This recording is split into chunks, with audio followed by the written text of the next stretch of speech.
Good morning. Whether you want to have your plug pulled Welcome to the show. So if you don't have your mental capacity and you're either have a terminal condition, an end-stage condition, or a persistent vegetative state like that Terry Schiavo had over in that Clearwater case many years ago, then it says you either want one of those days keeping you alive, helping you breathe, and the feeding tube and the water tube, or you want those things removed. And then the one that most people don't know about is the HIPAA authorization, and that's so important.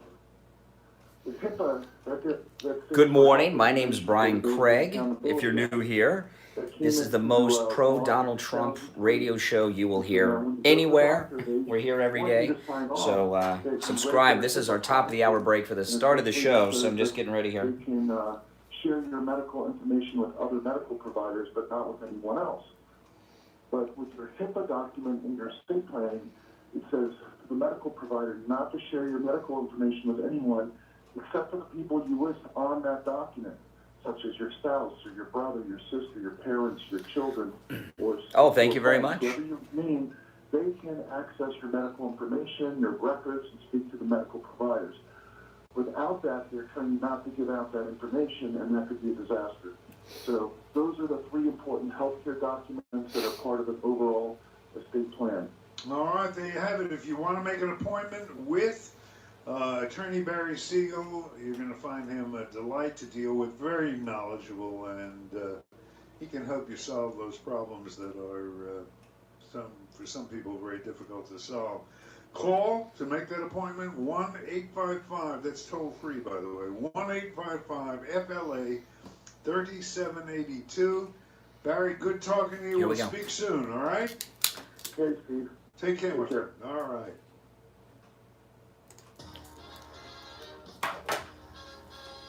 You are listening to South Florida's longest running radio show, The Steve Kane Show. To call the show toll free,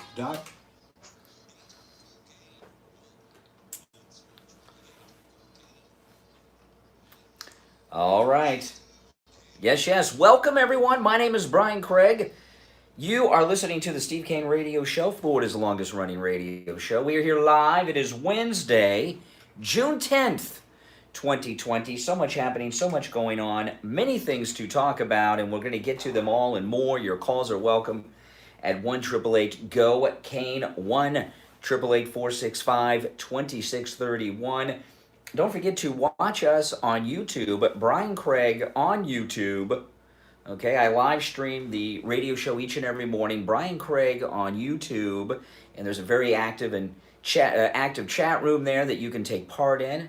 And it's Brian Craig on the YouTube, and I am uploading video content all the time beyond just the live radio show in the morning. In fact, just yesterday I uploaded a video of Steve getting his first post-pandemic haircut. If you want to check that out, that's at my YouTube channel, and many other things. Just me ranting and raving from time to time randomly, and on the way to work, running late this morning. But I still made it. I'm here on time. I just, my days. I saw today, I was talking to the people on YouTube about this on my drive in to work this morning. There are certain gauges to see how back to normal we are. And in Florida, we are almost back to normal. I would say we're, about 96% back to normal. And it depends on where you are, though, right? Dade and Broward County, very liberal. And, of course, I get Starbucks coffee every morning on my way into work because I have to. I need that Starbucks to get me going in the morning because I'm a coffee addict. If there's a coffee rehab facility out there, if anyone is in the rehab business that can rehab me off of coffee, I would love it. 32 years I've been addicted to coffee, and I can't give it. It's not about the energy in the morning. It's about just the addiction. It's like people trying to give up smoking. And I've tried, and I just have not been able to give up the coffee. But anyway, because of the coronavirus, COVID-19 pandemic, the hours to get Starbucks in the morning over these past few months has been very, scattered and everything. Although Starbucks, I'll give them credit. The baristas at Starbucks have been working through this entire thing but they've been opening up later and later, and for the very first time in Palm Beach County, the Boca Raton Starbucks, at least the one I go to, opening up at the regular post-COVID-19 time every day of the week. Weekdays opening up at 5:30 in the morning, which is a major shift. They've been opening up at 6 a.m. for months. And I know some of these gauges seem a bit strange to people, but little indicators like that show you that things are back up and running. They're opening at 5:30 a.m. Monday through Friday because they have enough customers on their way to work stopping in, which means people are back to work, or they would be opening up at 6. Sometimes they were even opening up at 7, right? So we're back to work. Now, if you cross the county line to Broward, it's a little different down there.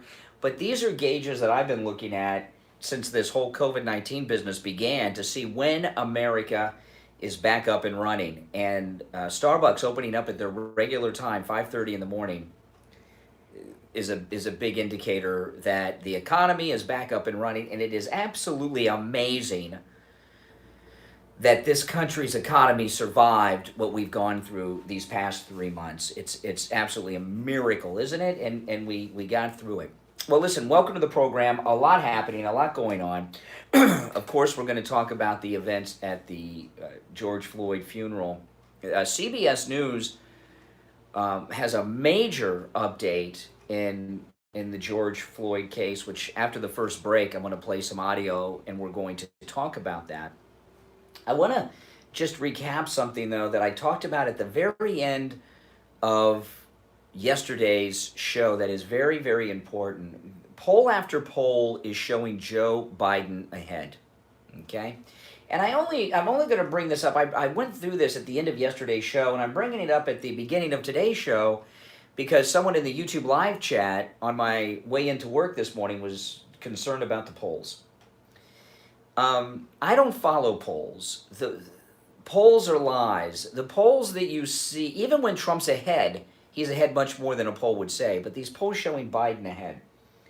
The polls that are in the news that you and I have access to are not true scientific polls so far as the election. These are polls designed to push public opinion in a certain direction. And Joe Biden, on election day, he's going to be ahead in the polls. On election day, they're going to have exit polls, and the exit polls are going to come out and tell you Joe Biden's winning, and that the Democrats are going to maintain the House and probably retake the Senate. That's what's going to happen. And the reason they do that is to discourage people from voting. And how that works is, and it's very important to talk about this. I never follow polls. Never. Steve is into polls because he's into the gambling and things like this, and he's a numbers guy. I have never followed polls. I've always known they've been lies. No matter what the poll says, no matter who's ahead and who's not. It's to push public opinion. And what they want to do is discourage you from voting because people don't want to vote for someone that's going to lose. They don't want to vote for a loser. They even do this in primaries. A presumed nominee, they push in a primary because when people go and vote in primaries, like if it's all Republicans, it's all Democrats, you don't want to vote for someone and waste your vote that's a loser. People instinctively want to vote for a winner. And also, the polling discourages people from voting. They're like, well, he's 14 points ahead. I got stuff to do today. It's going to lose anyway. Why should I go and vote? Why should I waste my time? Yeah, that's what they do. And it has a major effect on the different time zones in this country. They release results on the East Coast early as hell, and by the time things get out west, a lot of the election, because of the 3-hour time difference, the election has been decided, and people in the western states, even in the central time zone, it affects them too. Florida's in 2 time zones, Eastern and Central. Once those East Coast results come in, people in other time zones, they get discouraged from voting based on the results in the Eastern time zone. So the polls are lies. Now, I went through a CNN poll yesterday that had Biden up like 14 points, something like this. And I went through the methodology at the end of yesterday's show. And this was the methodology. It explains who they polled. And they polled 1,259 people in this CNN poll. And they said in the methodology that they oversampled African Americans by 250. So, African Americans make up 12, 13, 14% of the population. So if you're doing a poll, a scientific poll, when it gets to the ethnic breakdown, they want to do it representative to the, to the society. But in a poll of just 1,250 some odd people being polled, 1,200, so 1,259 people have gone, oh, well, Biden's won, 1,259 people, the majority say yes. That is a very, very small sample size. And they oversampled by 250 blacks. Now, that doesn't mean that they polled 250 blacks. That means they oversampled 250 blacks over what their representation of the American population would be.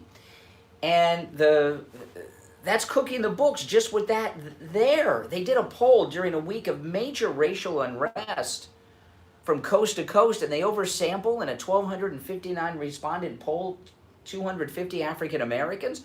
That is a push poll. It's not a real poll. There are true scientific polls done on the elections. You and I never see them. The scientific polls are done by the parties and the candidates. They call them internals. They rarely call them polls. Sometimes when you're watching pundits on television and the news, they'll refer to them. Anytime you hear them say the internals show, those are the real polls that they never show us, the ones that are truly scientific.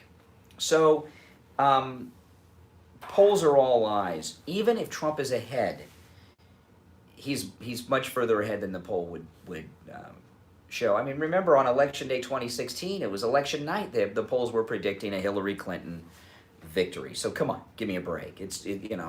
I don't worry about polls. I don't follow polls. I understand what they are about. And when you find polls like this, go to the methodology. Sometimes it's a little difficult to find, and you will find that they are fake polls. When you're doing there's the types of polls they do, and they'll tell you right off the bat, likely voters, registered voters, or Americans. Okay? The only poll that has the potential of being scientific are likely voters. A poll of likely voters, it can still be cooked based on the sampling demographic and who they sample and all of that, okay? But likely voters are people that voted in the last two elections and are going to vote in the next one. Registered voters are people that are registered to vote, may never have voted, and may not vote this time.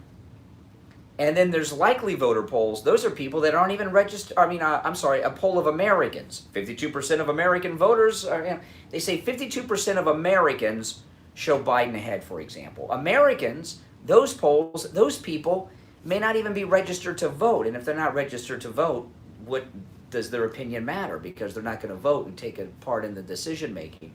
So always look at the methodology, look at the breakdown of who they poll, how many they poll. Is it likely voters? Is it Americans? Is it registered voters? There's all these kinds of things.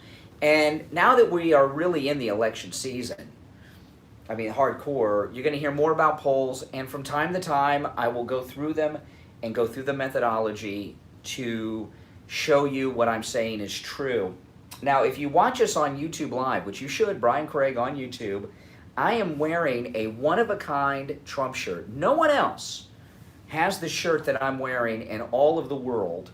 And my shirt says Trump Strong, little takeoff of Boston Strong. Remember Boston Strong? And this was a shirt that my wife just had custom made for me on, Spreadshirt, or one of those t-shirt making companies online. Trump Strong. This is a one-of-a-kind Trump shirt that I am wearing right now. It says Trump Strong, which I'll show everybody on YouTube. Yes, that's right, Trump Strong, because we are Trump Strong, aren't we? All right, listen, we'll take our first break of the day. When we get back, there's a lot to talk about, all right? Don't you go anywhere. My name is Brian. This is the Steve Kane Radio Show, Florida's longest-running radio show on the radio since 1977. We'll be right back.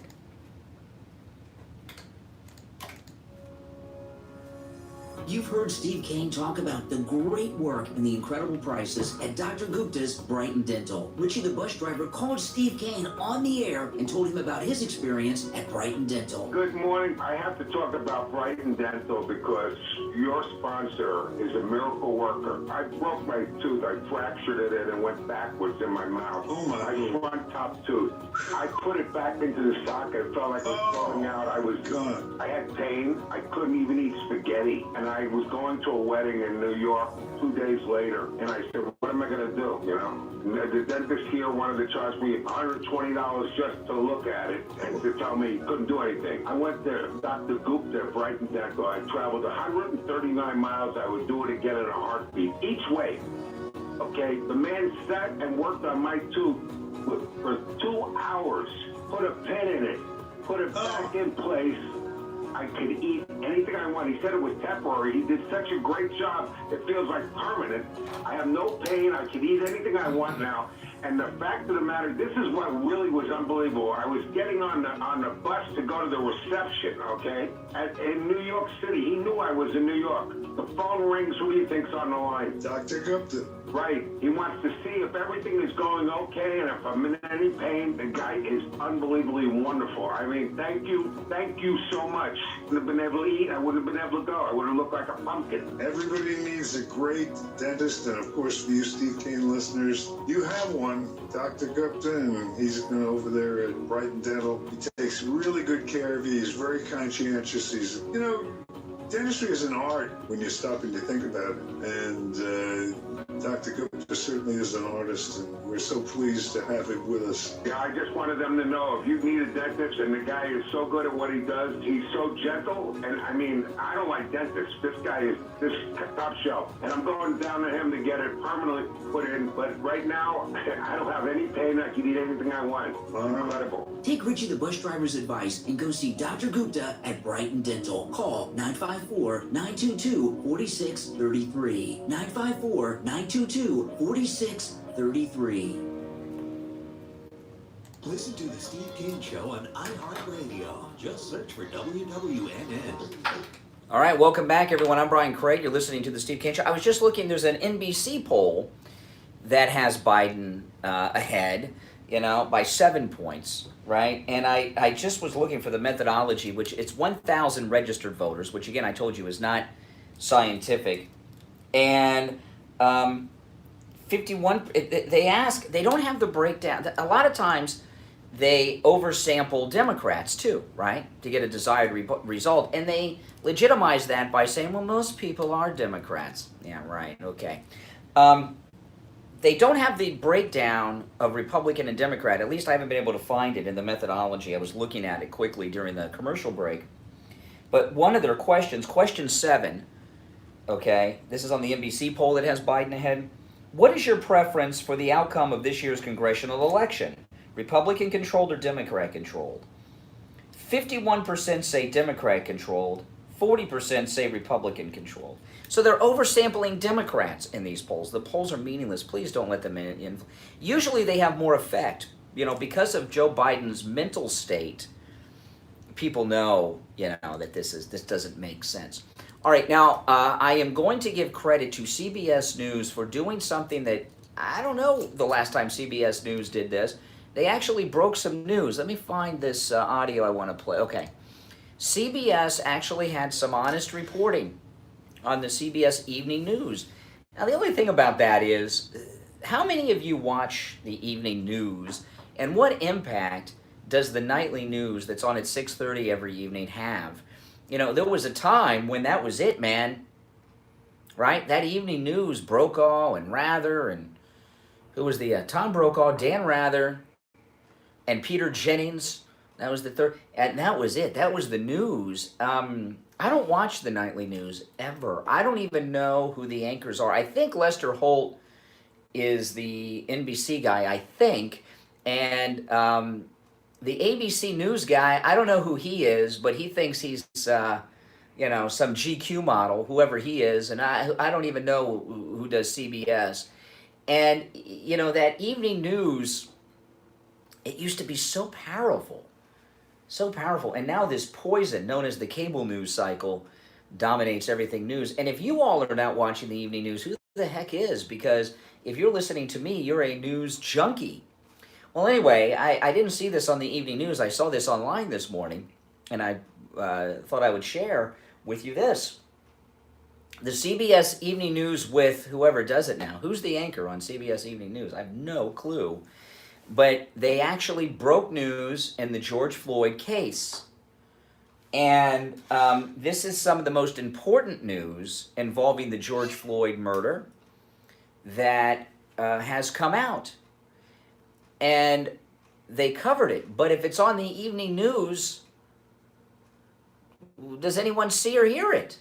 And I know they have these numbers of millions of viewers and everything, but people that are political junkies, the movers and shakers and the voting rolls, don't watch it. So I don't know if being on the CBS Evening News, it has the news yet been broken? If something breaks on the evening news on any of the networks, is news actually being broken? Or is putting it on the evening news kind of is that like a cover-up? You know what I mean? Are they like suppressing news by burying it?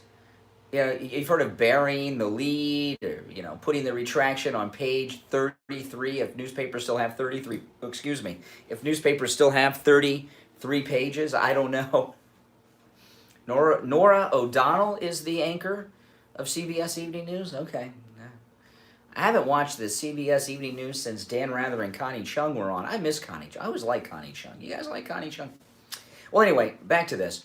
So, breaking news on the evening news is a way to bury the news. Well, you know, we reported it, but they don't want it out there in the mainstream news, which would be the cable news cycle. So anyway,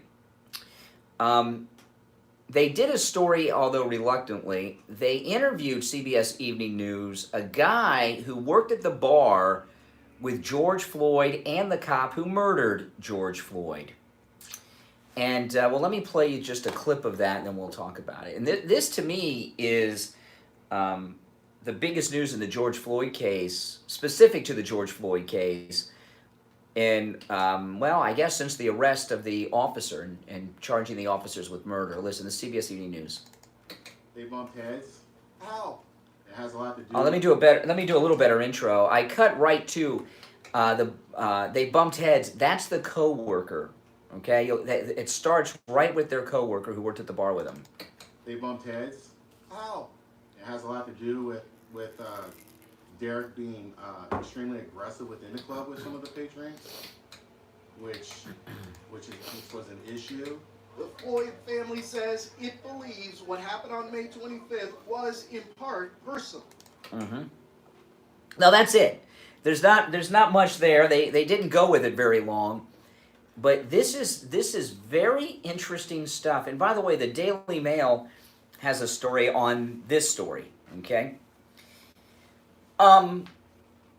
There was a major conflict at the bar between the cop who murdered George Floyd and the victim, George Floyd himself. So while there is no debate in America over whether or not the cop should go to prison, we have 100% agreement that the police officer should go to prison for the murder of George Floyd, right? There's no debate over that. Everyone agrees with that. There's a story today that the officer was in negotiations for a guilty plea, and they fell apart because they were going, I guess, for civil rights violations and hate crimes. And they didn't want to accept that plea. It seemed as if they were open to the idea of coming to an agreement, pleading guilty to murder of George Floyd, but they didn't want to do it with the hate crime component, which increases the sentencing guidelines severely. So that seems to be an admission of guilt, but it was personal, not racial. And you heard CBS News, even the family said it was in part personal. And the guy that worked with him said they butted heads all the time because the cop was rough with people, so they had a conflict. So, this very well, and looks to me to be personal, which most murders are. The reason most people who commit murders are caught is because most murders are personal, and people murder people they know. I watch ID. Isn't that the case? It's not true in every case, but most of the time, people murder people that they know and have a personal conflict with. That's how most murders are committed, like O.J. killing Nicole Brown Simpson. Ron Goldman just happened to stumble upon the crime being committed, and O.J. killed Ron Goldman because he was a witness to what he did. That's why O.J. killed Ron. Now, and Ron Goldman's wounds, a lot of them were defensive wounds. There was a struggle. Nicole, O.J. just brutalized her because it was personal. So murder is murder, and this cop should never walk free again. If I was on that jury, guilty, guilty, guilty.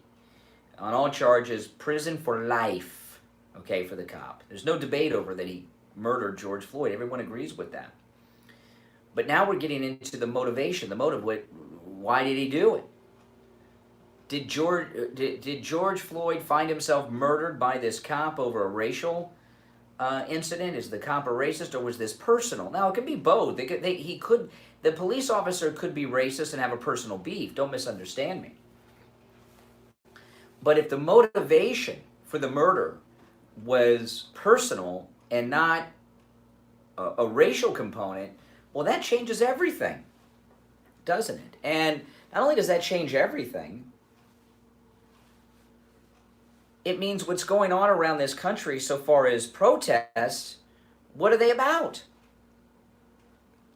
If it's a personal motive, and it seems to be, this guy worked with them both.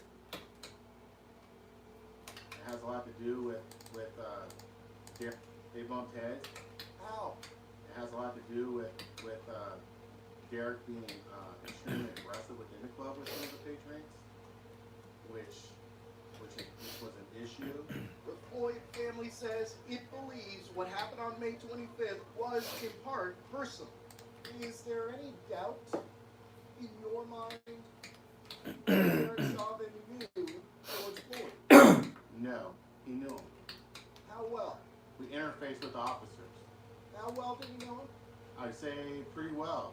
Maya Santa Maria, the owner of the now Torch Club, described how Chauvin treated black patrons when she talked to us for the upcoming CBS News special, Justice for All. Do you think Derek had a problem with black people? I think he was afraid and intimidated. Okay. So now they're going back to the racial component. And by the way, I like how CBS says the now Torch Club, and they show it, and there's nothing left but not even rubble. I mean, it's just a pile of ash. So that bar was a victim of the looting and was burned down, and everyone who worked there is now out of work because the cop once worked there with George Floyd. Or was it just a coincidence and it was torched with other businesses? I don't know. But now we're getting a lot of information that this was personal. Doesn't change the fact that the cop is guilty of murder and will go to prison for the rest of his life and never be free again. And I would vote guilty on a jury in a heartbeat. Less than a heartbeat. Half a heartbeat. You know. It doesn't change the guilt of the officer. It changes the political dynamics of what is going on in this country. And CBS News airing it is a way to bury the story. This guy that worked with the two of them, I don't expect to see extensive interviews with him on CNN panels. I don't expect to see him anywhere other than testifying in the trial. I imagine he's going to be a star witness, as will his interview that he did with the CBS Evening News be presented as evidence in the trial by the defense, by the way, because they're gonna present it as a way to stop the civil rights hate crime portions of the charges, because that's 20 years just alone, right? On top of the murder charges, so that it's going to be presented by the defense as a suppression. And please don't misunderstand me. The cop is guilty as sin and should go and will go to prison for life. But isn't the motivation of the murder at all important? They're crafting something here. They're crafting something. They're turning this into, well, they have. It's already become a civil rights issue. I saw the George Floyd funeral yesterday. We'll talk about that when we get back. I'm only going to play one clip of the funeral, the clip from Joe Biden. Okay? I'm not going to play clips of the... I know a lot of people will probably play the clip of the niece who took a jab at the president. I don't think that's appropriate. I'm not going to give anyone in George Floyd's family a hard time right now. It's too soon. They're grieving. You know, and their uncle, their father, their grandfather was murdered. So I'm not going to play clips of family members that got political at George Floyd's funeral. They're grieving. I'm going to give them that, and I don't feel it's appropriate. So I'm not going to do that. But I am going to play a bit of Biden's comments yesterday because I think they're very, very important, something I picked up to share with you all. All right, our number, toll-free from anywhere, no matter where you were listening, no matter where you were watching, 1-888-GO-CANE-1, 888-465-2631, 888-465-2631. That's our number. We'll be right back after this. It's summertime, and that means backyard barbecues and hanging out by the pool. With Father's Day right around the corner, get Dad the gift all dads will love. A new grill from Ace Hardware Deerfield or Beach Ace Hardware in Lauderdale by the Sea. They are your grilling headquarters. They have an incredible selection on all the top brands like Weber and Traeger, and the best deals around on every type of grill there is. Gas grills, charcoal grills, portable grills, and more. Free assembly and delivery is available too. Ace Hardware Deerfield is just south of Hillsboro, on the west side of US 1. Beach Ace Hardware is in Lauderdale by the Sea. Tell them you heard about them on the Steve Kane Show. And happy Father's Day. Ace is the place with the helpful hardware, folks. This is Steve Kane. I'm sitting here with my good friend and my attorney, Barry Siegel of the Siegel Law Group. Barry, you offer a service called Elder Law. And since I'm getting up there in years, I'd like to find out exactly what that is and when and if I need it. Sure, Steve. Elder law, think of it as asset protection. Now, as we age and get into our retirement years, the number one concern or threat to our assets is the cost of long-term care. Care either at home, in an assisted living facility, or in a nursing home can be very, very expensive. Steve Kane Show. And it can eat away at your assets. Thanks. It can even deplete your assets to nothing. Imagine if you lose all your assets, you have to go into a facility and your spouse at home has nothing left. Or you may end up not having any assets left to leave to your loved ones. So with Elder Law, we are able to look at different government benefits that may be available to you or your spouse, such as Medicaid or veteran benefits, and even if you don't think that you're eligible for these benefits, you'd be surprised. That's what elder law attorneys do, is we help people who may not be eligible at this point become eligible so that they can protect their assets for themselves, their spouse, and their loved ones. Well, it sounds like a really great idea. I suggest you call my attorney, Barry Siegel, and he will be glad to set up an appointment and explain everything to you in even more detail. His number, toll free, 1-855-FLA-3782. Mention that you heard it on the Steve Kane Show. Listen to the Steve Kane Show on iHeartRadio. All right, welcome back. You know, I was looking at a Fox News poll methodology during the break in Wisconsin that has Biden up in Wisconsin. They polled only 800 people and registered voters. So remember, I told you, registered voters, not scientific, only 800 people. And this is Fox News' poll, by the way, and they oversampled Democrats. They, Republicans, 40% of those polled, Democrats 43%, and independents 17%. And we know most independents are independently Democrat, right? So they oversample Democrats in this poll, and they say, look, Biden's ahead. Well, yeah, you oversample Democrats, Fox News. What the? This is what Fox News is part of the problem. I don't watch it. Let me tell you, One American News has upped the game. They have upped the game. It is much better. I got the app on my TV, and they've upped their game quite a bit. But Fox News oversampling Democrats, 800 respondents of registered voters. not even likely voters, and they oversample Democrats. Of course Biden's ahead when you oversample Democrats by a lot. Richie, you're on the radio. Richie the bus driver. Yeah, good morning. Good morning. You know, I heard your monologue with the guy in the bar that it was personal, and boy, you could be so wrong from what I mean. Don't you realize that police officers in this country, Brian, wake up every morning and say, "I'm going to go out and kill a black man," because I live. Yeah.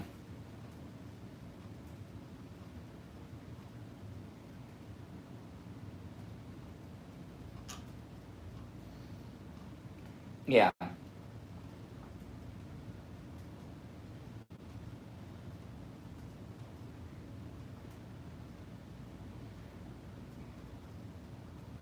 Yeah.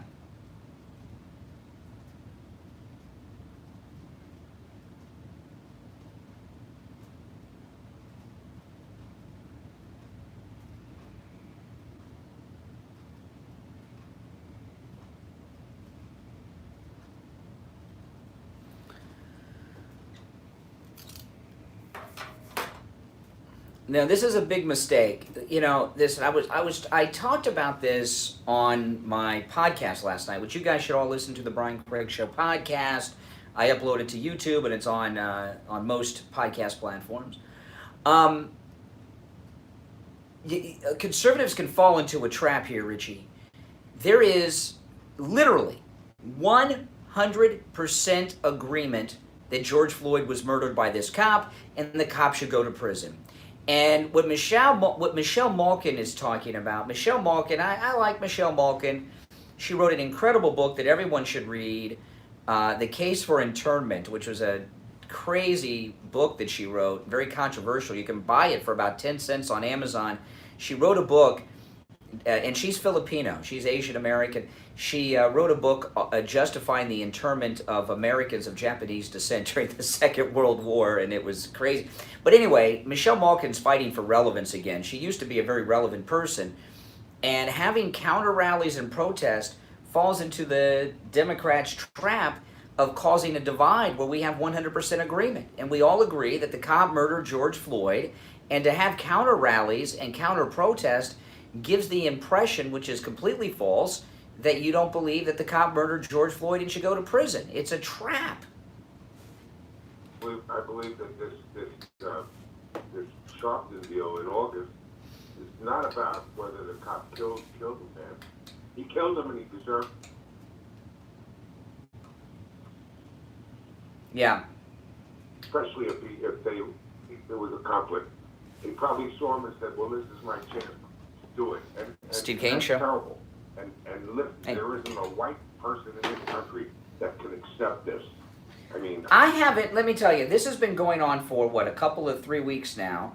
I have not talked to a single person anywhere who says anything other than the cop murdered George Floyd and should go to prison. Okay? And what they are doing with this thing with the Democrats taking the knee, and Drew Brees and Michelle Malkin, what they're doing is they're creating a false narrative that Republicans, that Trump supporters don't believe the cops should be prosecuted, and that's not true. We have 100% agreement on that. 100% agreement. So don't get involved in a conflict with these professional activists. people out there to realize that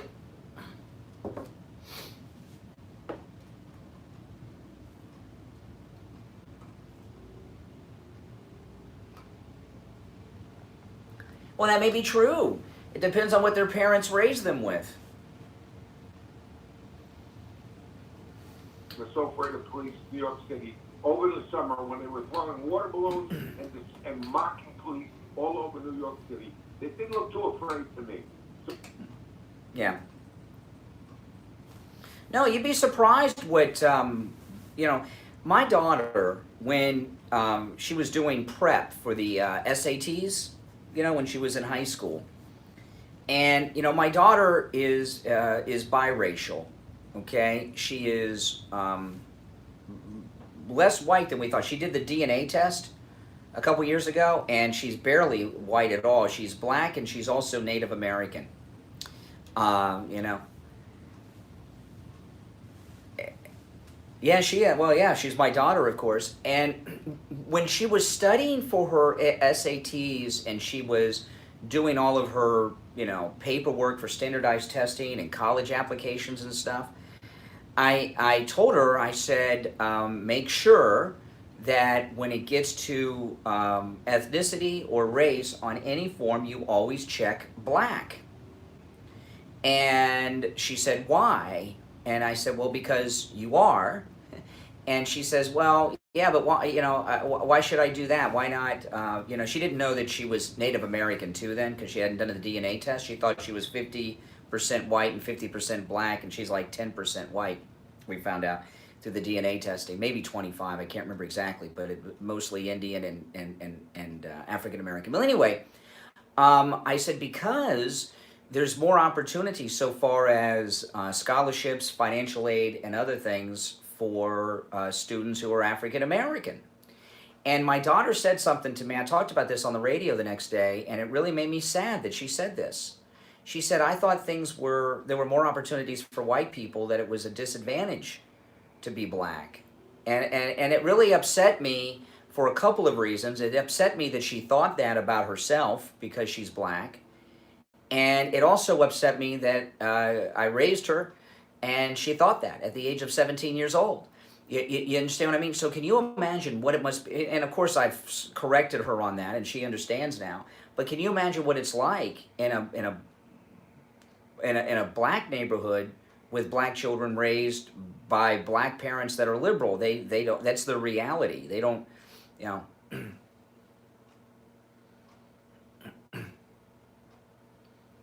He said he did the DNA testing, he went to, I forgot, it was Alabama or North. Yeah.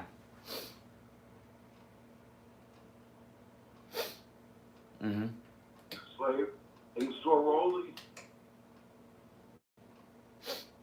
family members, Sharp, and he said, no, Sharp. Yeah. Yeah, he had the plantation owner's name. Yeah.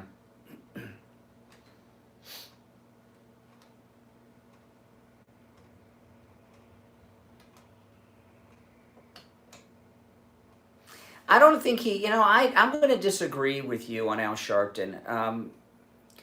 Al Sharpton's a businessman. And that's his business. And I don't think he believes 3/4 of the things he says. Crazy, he riles up, I'll tell you who's a racist. If you saw him on Fox last night, Cornel West. Oh, I saw that. That was you couldn't even play that on your show because they were fighting. The other guy. Yeah, I was going to play it, but because they were arguing so much, you couldn't hear what they were saying. It's mud. It was like a cat and dog fight. Yeah, it was brutal. It's amazing. And let me tell you, the Terrell, I forgot his name. The other one.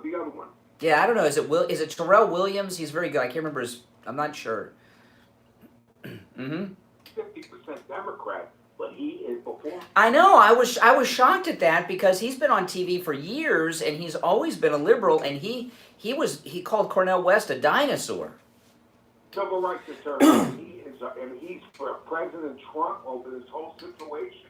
It amazes me when I'm seeing it before my eyes. Well, you know, I will tell you, we're in a very post-racial situation in this country, and I live it. I mean, I'm living Martin Luther King's dream. I have an interracial family. I have one child, and she's black. And, you know, I live in, my entire life is an interracial thing, and we've encountered things, you know, but nothing, I haven't really encountered, there was only one incident of racism that I've encountered the entire time I've been the parent of a black child, and that was when we went to adopt her. And when we we adopted my daughter the morning after she was born, and we go to the hospital to meet the birth mother and her family, and they sign the papers, right? And our attorney, who's a fine attorney who does adoption work here in Florida, her name is Charlotte Dansu. She helps Steve on many of his adoptions. And we meet the attorney at the hospital, and we're in the hallway, we're talking, and then the nurse at the nurse's station saw that we were white, and she ran into the room and tried to talk them out of signing the adoption papers because we were white. My daughter's 21 years old. That is the only racial incident that I have encountered, that my family has encountered in 21 years in the South, here in Florida, of having an interracial family. And she was plenty pissed off. In fact, the attorney had to speak to the hospital administrator over it. It was so bad, what she did and what she said and how she reacted. And I don't have to tell you the racial breakdown of the nurse that tried to talk them out of it. She was not white, Yeah, and but 21 years and I haven't seen it.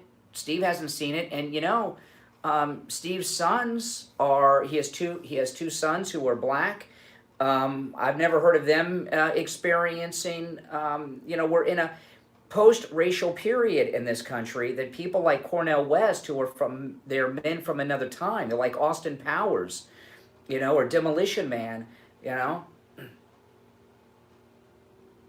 Yes, Leo Terrell. Yes. Feel about this question I got to ask you about. How do you feel about de Blasio in New York City naming, and Black Lives Matter, the organization is basically, they hate police. They've had marches that want to put it in. Yeah.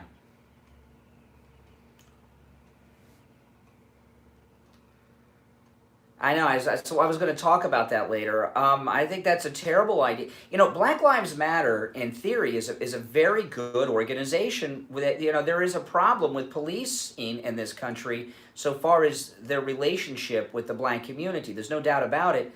But the organization has been, in many cases, hijacked by others that don't really have good intentions. All right, Rich, I got to run for a break. Thanks for the call. Last break of the first hour. I'm Brian Craig.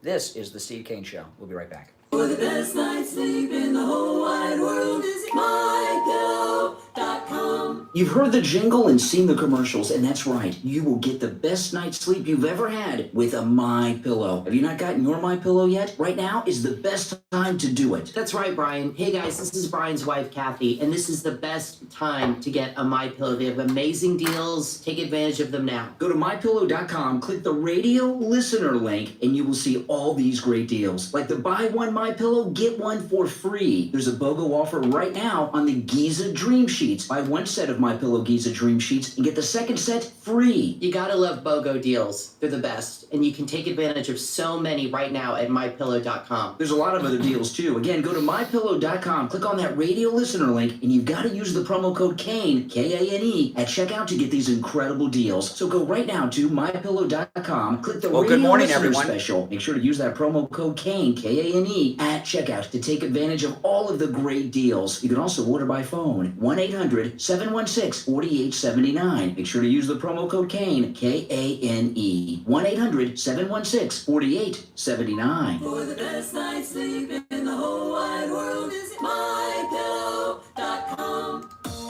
Stop paying an outrageous fortune for your tires. Go easy on your budget and buy your tires at Friendly Tire in Margate, where they have all the major brands like Goodyear and Firestone at discount prices that absolutely can't be beaten. Steve Kane's tires for his Toyota van at the other shops, $175 a tire. At Oh my God, I haven't poured just concrete in a long $75 time. tire. That's a $100 savings per tire. Tires for my daughter Emily's car, $135 at the shops around town. The price at Friendly Tire, only $65. That's a $70 savings per tire. These prices are out the door and on the road. Free mounting and balancing and no added charges. Friendly Tire have a great selection of good used tires too. Okay. Starting at just $30 for most cars. Call my good buddy keep an eye Friendly out for Mike at Friendly Tire. Tell him what you drive and he will give you a great low price right over the phone at 954-977-9445. 954-977-9445. Online, friendlytire.net. Listen to the Steve Kane Show on iHeartRadio. Just search for www.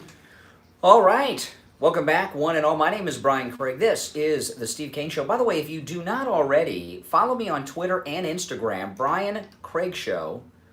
Brian Craig Show on Instagram and the Twitter, Brian Craig Show. All right, let's go to Mike in Louisiana. Good morning. You're on the radio.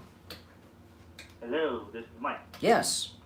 As far as the polling goes, I don't know who does the Fox poll, the official Fox polling, but if you look at who Hannity generally has on his show, as far as pollsters like Zogby or John McLaughlin, you know, they're the more honest pollsters. Even I'm blanking on the guy's name who was in the Clinton administration.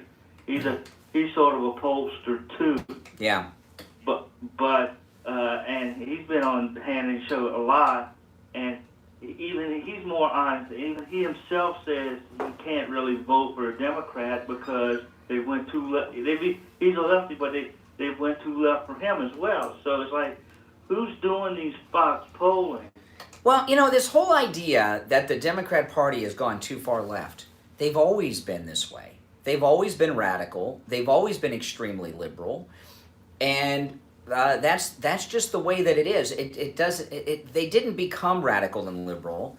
Just every once in a while they come out of the closet with it, and that's what's going on now. They've always been this way. This is not new. They've been this way since their founding. And politics have always been this nasty. I mean, let me give you an example. Do you know who Sally Hemings? Are you familiar with Sally Hemings? Who's Sally Hemings? And why is she well known? Jefferson, daughter of Jefferson. That's right. Sally Hemings, the story goes, is the daughter of Thomas Jefferson, right? And of course, she was her mother was a slave, which meant that Thomas Jefferson was having sex with his slaves, which would be rape. That may or may not be true. I mean, maybe it is true, and it probably is true. It could be true. But do you know how that legend, that story came to light?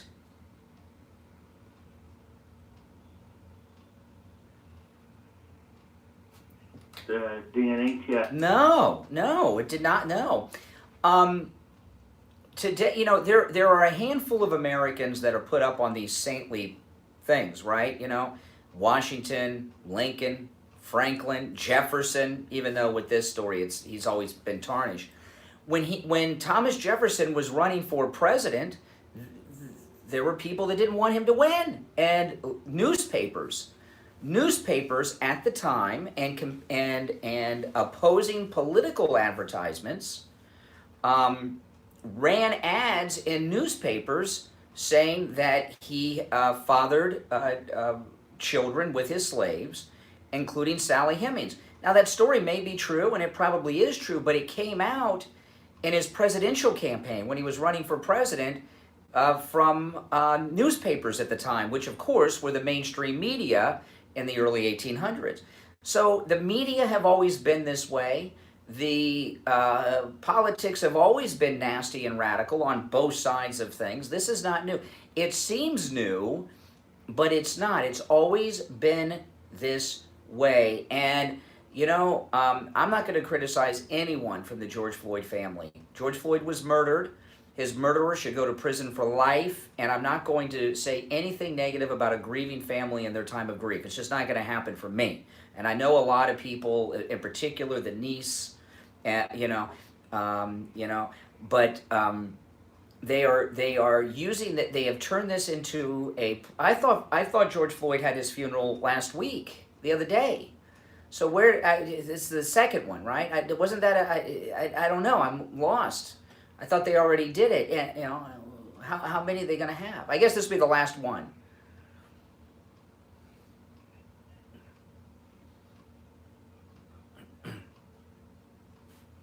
Things, 1870,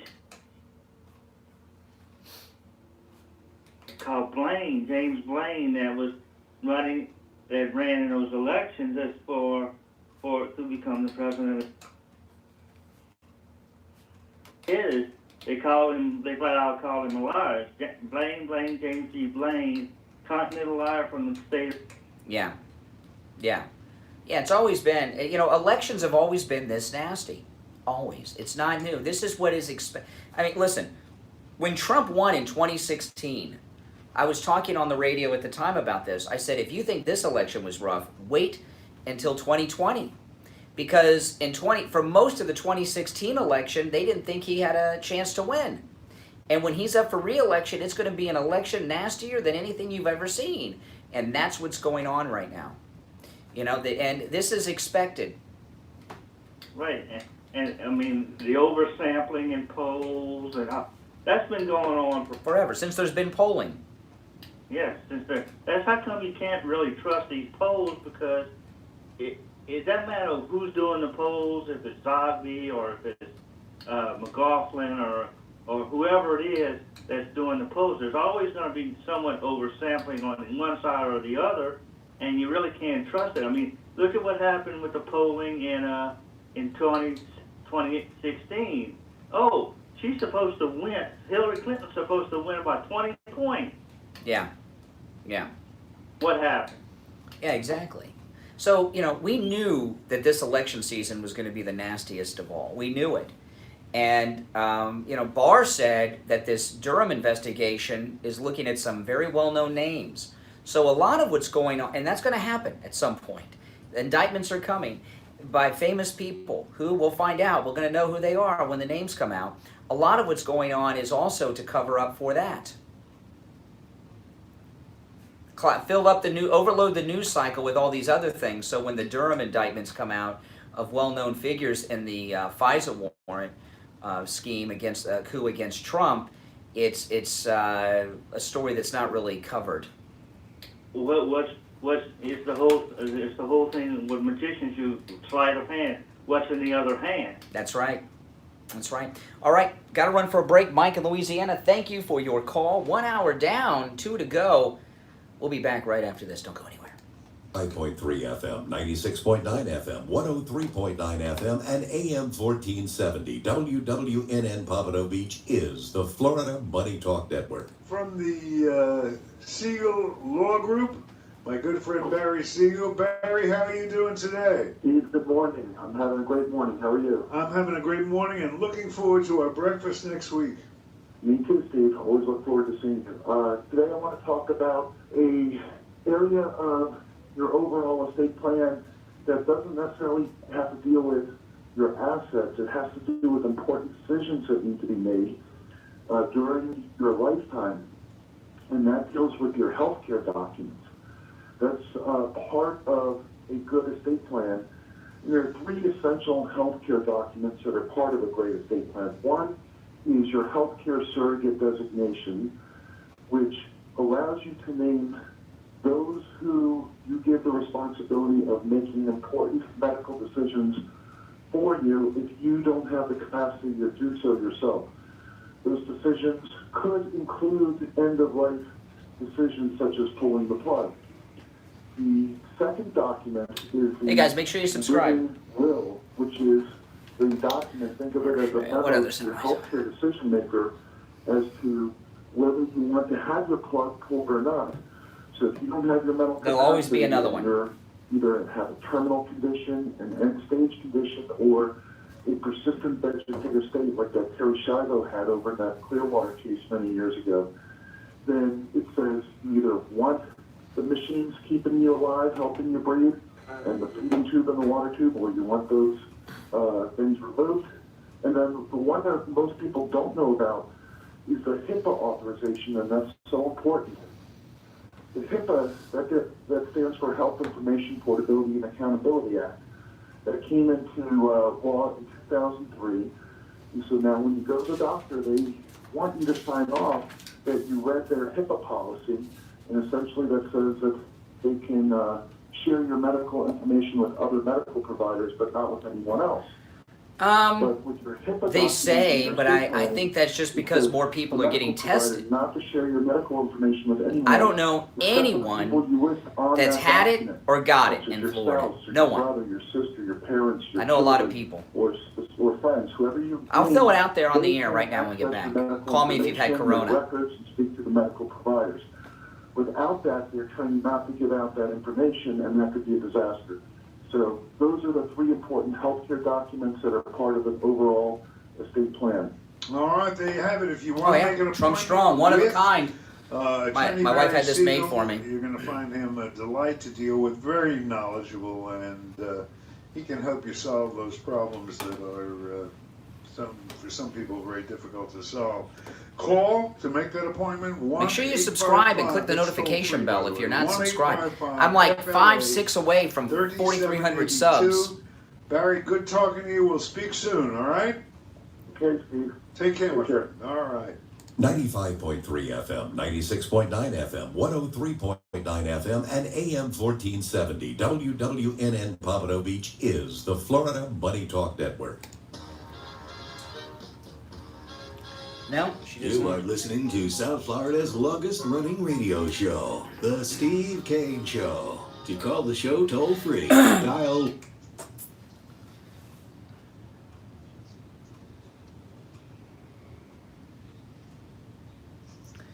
All right, hour number 2 has begun. My name is Brian Craig. You are listening to Florida's longest running radio show, The Steve Kane Show, on the radio since 1977. We are live weekday mornings from 6 until 9 a.m.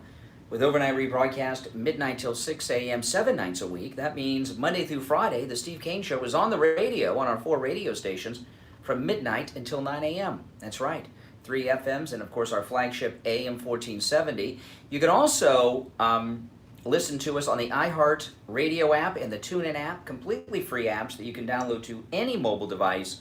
Search for us by our station call letters, WWNN. 2 W's, 2 N's on the iHeart Radio app and the TuneIn app. And if you're listening in your car, you can listen to us on the Bluetooth if you have the app on your phone. All right, welcome. So much going on. Just let me recap before I get into the new stuff. CBS Nightly News last night broke major news. They went and interviewed a man who worked at the bar with George Floyd and the cop who murdered him. This is the interview. The first voice you hear is the co-worker of George Floyd and the cop who murdered George Floyd. They bumped heads. How? It has a lot to do with Derek being extremely aggressive within the club with some of the patrons, which was an issue. The Floyd family says it believes what happened on May 25th was in part personal. Okay, so that's a guy that worked with them. So now this is very important information. He murdered George Floyd. He should go to prison for the rest of his life. No debate on that. 100% agreement on that in my view. Does anybody disagree with that? I haven't talked to anyone who disagrees with any of that. But now we're finding this was not a hate crime, and it wasn't random. This was a personal beef. Now, that doesn't mean that the cop didn't have a racial problem, okay? But the motivation was personal, not racial. And this will come out, and it's important. And the rest of the media have not been... What I've been doing these past couple of weeks, what I've been doing is trying to calm people down and be rational. There was a morning last week. It was the Monday after the very violent weekend nationwide with the looting. I went on YouTube. I didn't do a show on YouTube that day because I wanted to calm people down, and I did something that I've never done, ever, is I did a video of the Lord's Prayer, and that was it, and I uploaded it. Okay? I want to calm things down. The media in this country don't. And let me tell you this. I have been on a tear against the mainstream media a lot during the Trump presidency. The mainstream media is a poison on American society that function by keeping your blood pressure high and people at each other's throats. Now, a lot of it has to do with ratings. A lot of it has to do with their allegiance to the Democrat Party. I'm in the media business. I have to be up to date on everything that's going on in the news, not just the things we talk about on the air, but everything that's going on. And I am. But I don't watch the news for hours and hours. I get most of my news online, 98% online. Okay? I watch a little Fox, I watch a little One American News, and I flip over to the Clinton News Network, CNN, from time to time. But I don't spend my days and hours and weekends watching the news. It is unhealthy to watch the cable news. And I was talking earlier, you know, that clip I played was from the CBS Evening News. The evening news without commercials is like 22 minutes long. That's all you need. The news is no longer the news. Okay? There's the cable news. This is the cable news cycle. I've been trying to get through to people on this, and this goes for the Fox News Channel too. Did you see Chris Wallace on The View yesterday? It's disgusting. Chris Wallace on The View doing shout-outs. There's a lot of people that don't like Trump, a lot of Democrats at Fox News. No kidding, Chris Wallace, and you're one of them, the leader of the pack. Used to be Shepard Smith. He's gone. You're now the leader of the opposition at Fox News Channel. There is a phenomena in this society that we have today of binge watching. Binge watching. Binge watching is very, very addicting. And I'm embarrassed. I don't even want to know how many shows I've binge watched. Okay? I've binge watched shows that have 5 to 7 seasons. You know? And it's addicting, isn't it? Binge watching is a television phenomena that started about 5 years ago or so ago, that became mainstream. There have been binge watching before. People get a DVD set, but you know, with live streaming, binge watching, it's a real problem. You know, when I was a kid, people being in front of the TV was bad enough, but with binge watching, it's worse. And you don't even have to be in front of the TV. You can do it on your phone. Binge watching's awful. Awful. And I've been hooked. The cable news changed their format a few years ago. The format of cable news is binge watching the news now. It's binge watching. The entire setup is binge watching. And people that watch cable news, and I know a lot of you do, I don't expect you to call and be honest with me. How many hours a day, just to answer this to yourself, how many hours a day do you watch cable news? A day. How many hours a week? You probably watch it more than anything. And it's designed for that. And binge watching is depressing, especially when it's the news. And how do they keep you watching? Through all kinds of ploys. By keeping you pissed off, by keeping you angry, by keeping you at opposition with other people. I was talking to Richie the bus driver in the first hour about this. He called and told me that Michelle Malkin is organizing some counter-protest. I don't know, a pro-police protest? This is the worst idea I've ever heard. We have 100% agreement on the murder of George Floyd. He was murdered. The cop should go to prison for life. To start putting together counter-protest is to feed into the left and into the media's false narrative that that Trump people, that white people, that Republicans don't believe that the cops should go to jail, when that is not the case. Do not get involved in any counter-protest. Do not even go out of your way to wear clothing or bumper stickers or support the police in a way that you would not normally support them. To come out in hardcore of supporting the police right now would sound as if you're in the face of those who are supporting the prosecution of this cop that murdered George Floyd. You don't want to give any impression that you do not believe that the cop murdered George Floyd and he should go to prison. And a counter protest and other actions will feed into that false narrative. I saw these idiots that were in front of a Black Lives Matter protest somewhere, reenacting the murder of George Floyd. Who are those guys? I'd like to know. Who are they? Who the hell would do something so stupid as that? Well, the media would have you believe that it's MAGA country. Not the case at all.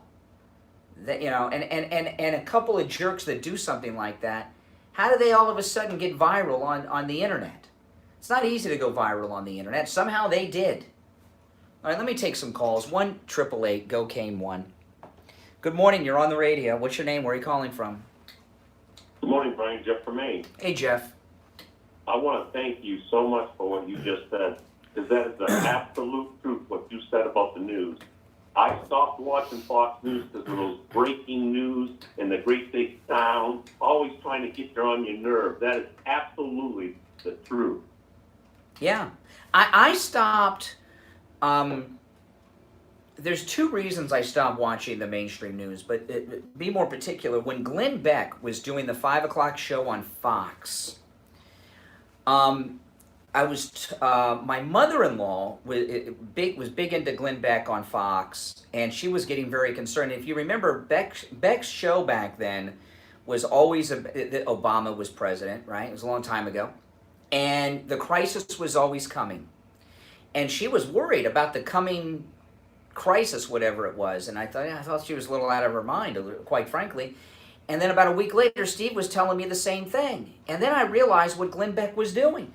Glenn Beck, who fancies himself a cult leader, right, of the Beck cult, he was maintaining his popularity by keeping people who listened to his program and watched his television show in a constant state of anxiety over the disaster that was going to happen in the future.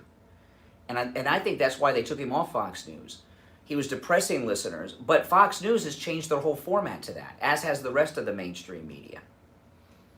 And I told callers to do this a week or two ago. The Fox News breaking news sounder, which is a gimmick to get you to not leave the television set, every time that you hear that breaking news thing on Fox News Alert, right? The Fox News Alert, write down what the Fox News Alert story is in a sentence and go back after a week and see if there was any breaking news there. And you'll find no, there wasn't. That's a good point, and that's the thing that got me from watching them, was that breaking news and that great big loud sound they made every time. Yeah, when I was a kid and breaking news came on, you stopped what you were doing and Peter Jennings would come on and tell you that an airliner had been hijacked in the Middle East, or that the U.S. had bombed Libya or something like that. Now, Fox News Alert, Ben Shapiro tweets, and then they read the tweet, or President Trump's tweet or something. I'm not joking. Anytime you hear Fox News Alert, write down in one sentence what the breaking news story was, go back after a week, and put a check mark next to anything that really was breaking news. You're not going to have a lot of check marks. You may not even have any. Well, sorry. When we get back to being having honest media and honest news and rational, that's what we're missing, is the rational news. You know what I mean? Well, you know, when Chris Wallace was on with the ladies of The View yesterday, and Meghan McCain said, you know, Fox News is #1 in the cable, and Chris Wallace says, we're #1 in basic cable.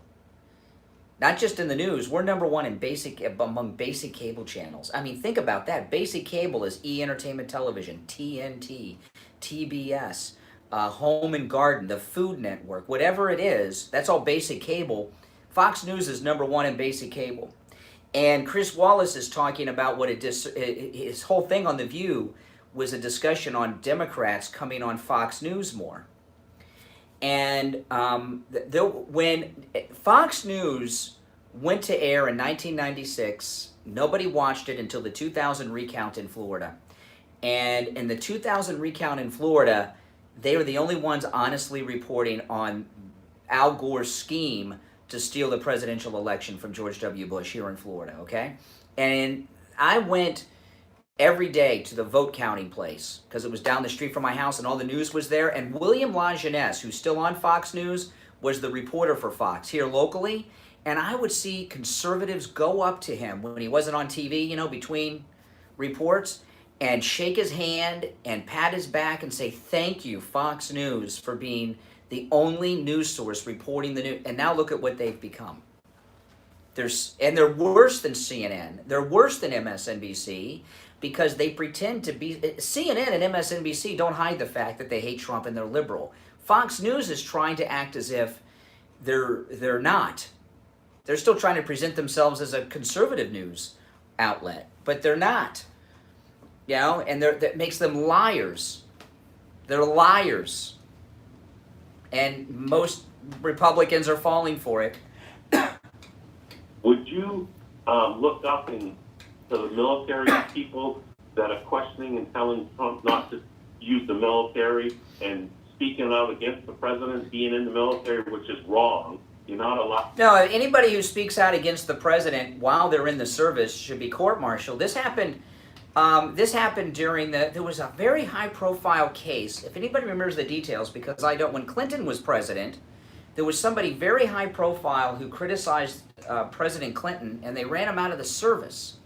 And it was a very high-profile case. I can't remember what it was, but no, you don't have freedom of speech in the service. No way.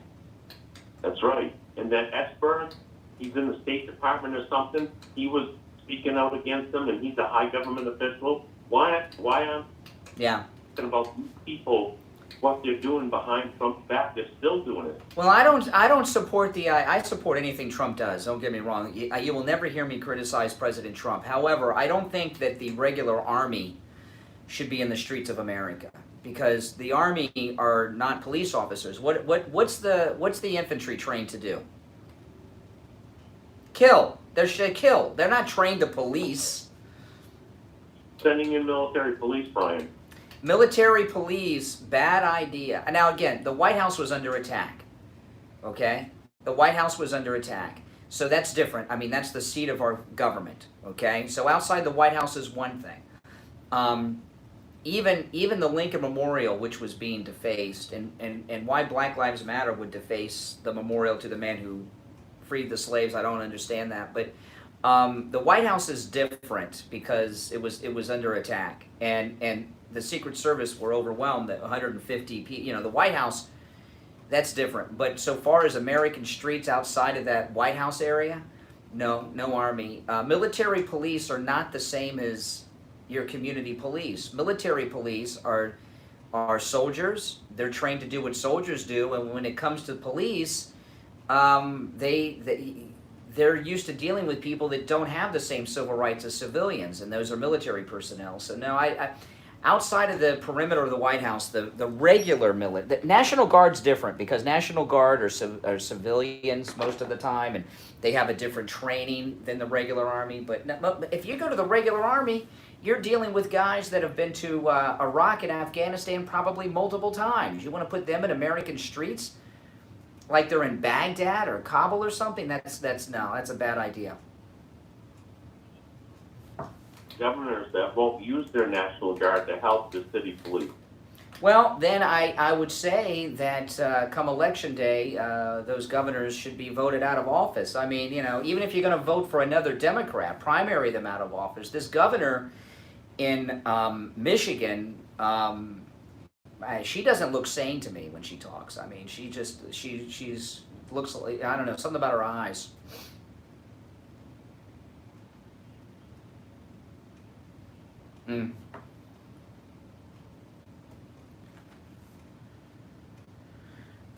You're still under lockdown in Maine? You know, here in Florida, we're back to, you know, the movie theaters are opening up, I think, next week, even in our liberal counties in Florida.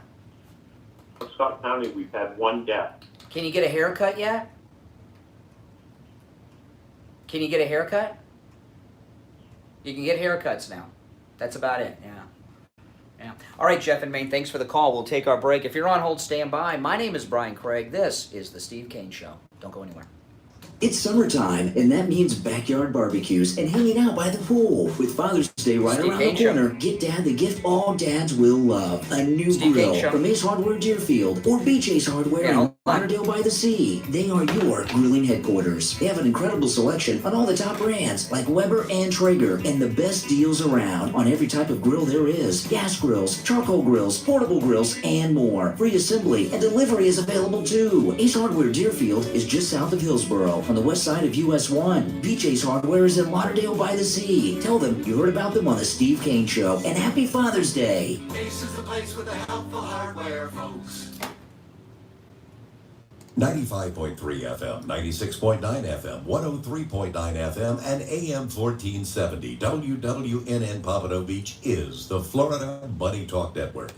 Do you suffer from foot pain that just won't go away? Do you have balance issues and are you afraid of falling? Are you in need of orthotics? Are you a diabetic and in need of diabetic shoes and custom inserts? These are just a few reasons why you would call the Soul Authority today. Whether it's in the comfort of your own home or coming to the office at one of our 2 convenient locations in Pembroke Pines or Tamarack, the Soul Authority can take care of all of your podiatric needs. If you're a Medicare recipient, call us today at 954-597-7060. That's 954-597-7060. And you can also find us online at thesoulauthority.com. That's THESOLE authority.com. Call the Soul Authority today and start taking care of your feet. Attention seniors over the age of 65. In this unsettling time due to COVID-19, if you have recently lost your job or been forced into retirement and want to learn about all of your Medicare health insurance options, call Debbie and her team at I Will Advisors, 954-753-8080 for a free review of your existing health insurance plan and to receive a free no-obligation education on all of your Medicare options. I Will Advisors are carrier neutral, which means they don't just represent one insurance carrier, they represent all major national carriers and will guide you through the confusing process to find the right plan for your particular needs. Free of charge. Call Debbie and her team right now, 954-753-8080, 954-753-8080. Listen to the Steve Kane Show on iHeartRadio. Just search for WWNN. All right, welcome back. It's Wednesday. I'm Brian. You're listening to the Steve Kane Radio Show. Back to our phones. You're on the radio. What's your name? Where are you calling from? Yeah, I'm calling from Boca Raton.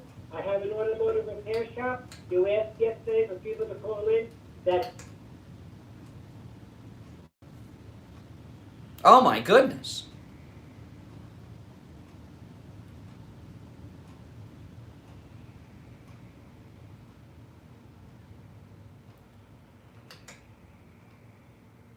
Well, I'll tell you what I'll do because Steve and I both have cars that need work done. That's primary, and we want to share a good place with our listeners. Let me put you on hold. I'm going to take a break in a few minutes, and when I take a break, I'll talk to you and I get your info. All right, I'll put you back on hold. That's how it's done, people. That's how it's done. Oh my goodness. Oh my goodness. Oh, hold on. There we go. Got him. All right. Or call me back during the bottom of the hour break, and I'll get your info that away. All right, listen, my name's Brian. This is the Steve Kane Radio Show, Florida's longest running radio show.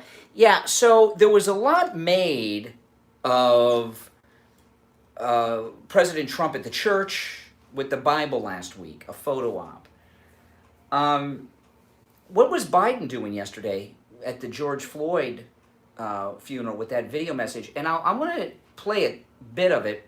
But if you watch, I'm just going to play a clip of Biden. Let me see. Let me find it here. Yeah, I got it here. It's less than a minute long, which is enough Biden. But I watched Biden's entire message to the George Floyd funeral yesterday. And he was at home in the basement, and it was a video recording. It wasn't live. And they didn't present it as live. Everybody knew it was recorded. But I noticed something very interesting about it.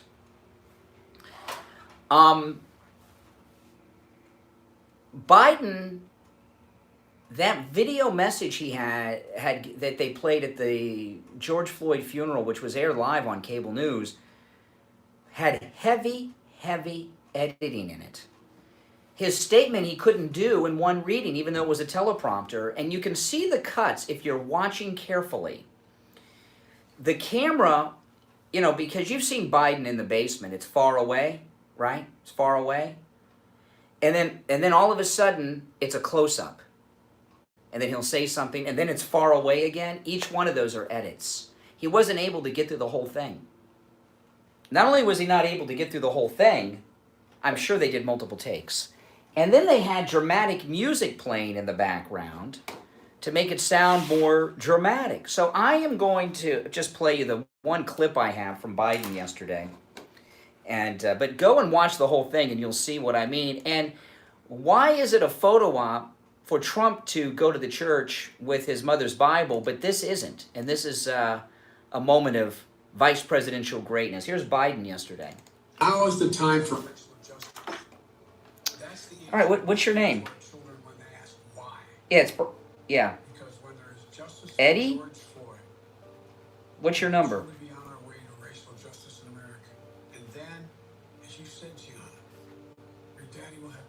350. Okay, and what's the name of the place? May God be with you, George Floyd, and your family. Okay, I'll give you a call back during the day. Is that your cell? Based on the 91st Psalm.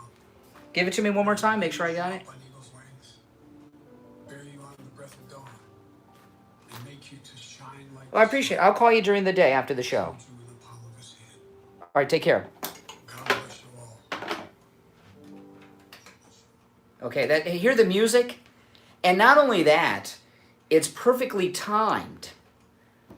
Perfectly timed. Listen to the end of it with the final piano. This is Biden. Listen to the end. That's the answer we must give toward God bless you all. God bless you all. See, it finishes right with the last note of the piano. Now, I don't know if the piano music was live or not, but that video was not. And that video is so heavily edited. Here's the importance of it. I don't mind the photo op. That's what presidents and candidates do, photo ops. Trump does, everybody does photo ops. It's part of politicking. But Biden could not even get through that statement without multiple takes and multiple edits. And I don't play clips often of Biden misspeaking. I know everyone does. Okay? And I know everyone does, and everybody laughs at Biden. Biden, I see, he's suffering from some type of age-related cognitive issue there. Everybody knows this. I have a lot of sympathy for that. I had a grandfather who had severe Alzheimer's disease. It's terrible, terrible at what Alzheimer's disease and other dementia issues cause in people. I'm not going to make fun of someone because of their mental decline. Now, that's just me. I'm a decent person. I know a lot of people on other shows and things, look at Biden, and they like. I don't do that. I don't do that, okay? And I won't do that. But I will say this. How can you have a candidate out there who can't even give a simple statement without multiple takes and multiple edits like that? How can you, with credibility, push and support a candidate who is mentally unfit for office? You know, I said, Steve, yeah, they got this one poll, Biden's 14 points ahead. You know, come on. They're cooking the books a little too much there. And if I were interviewing Biden, after I did my introductions, Mr. Vice President and all of that, my first question out of the box would be, who's the President of the United States? Real quick. No setup. Who's the President of the United States? There's a 50% chance he'd get it wrong. My follow-up question would be, what year is it? The reason I would ask those questions would not be to humiliate, because I wouldn't do that.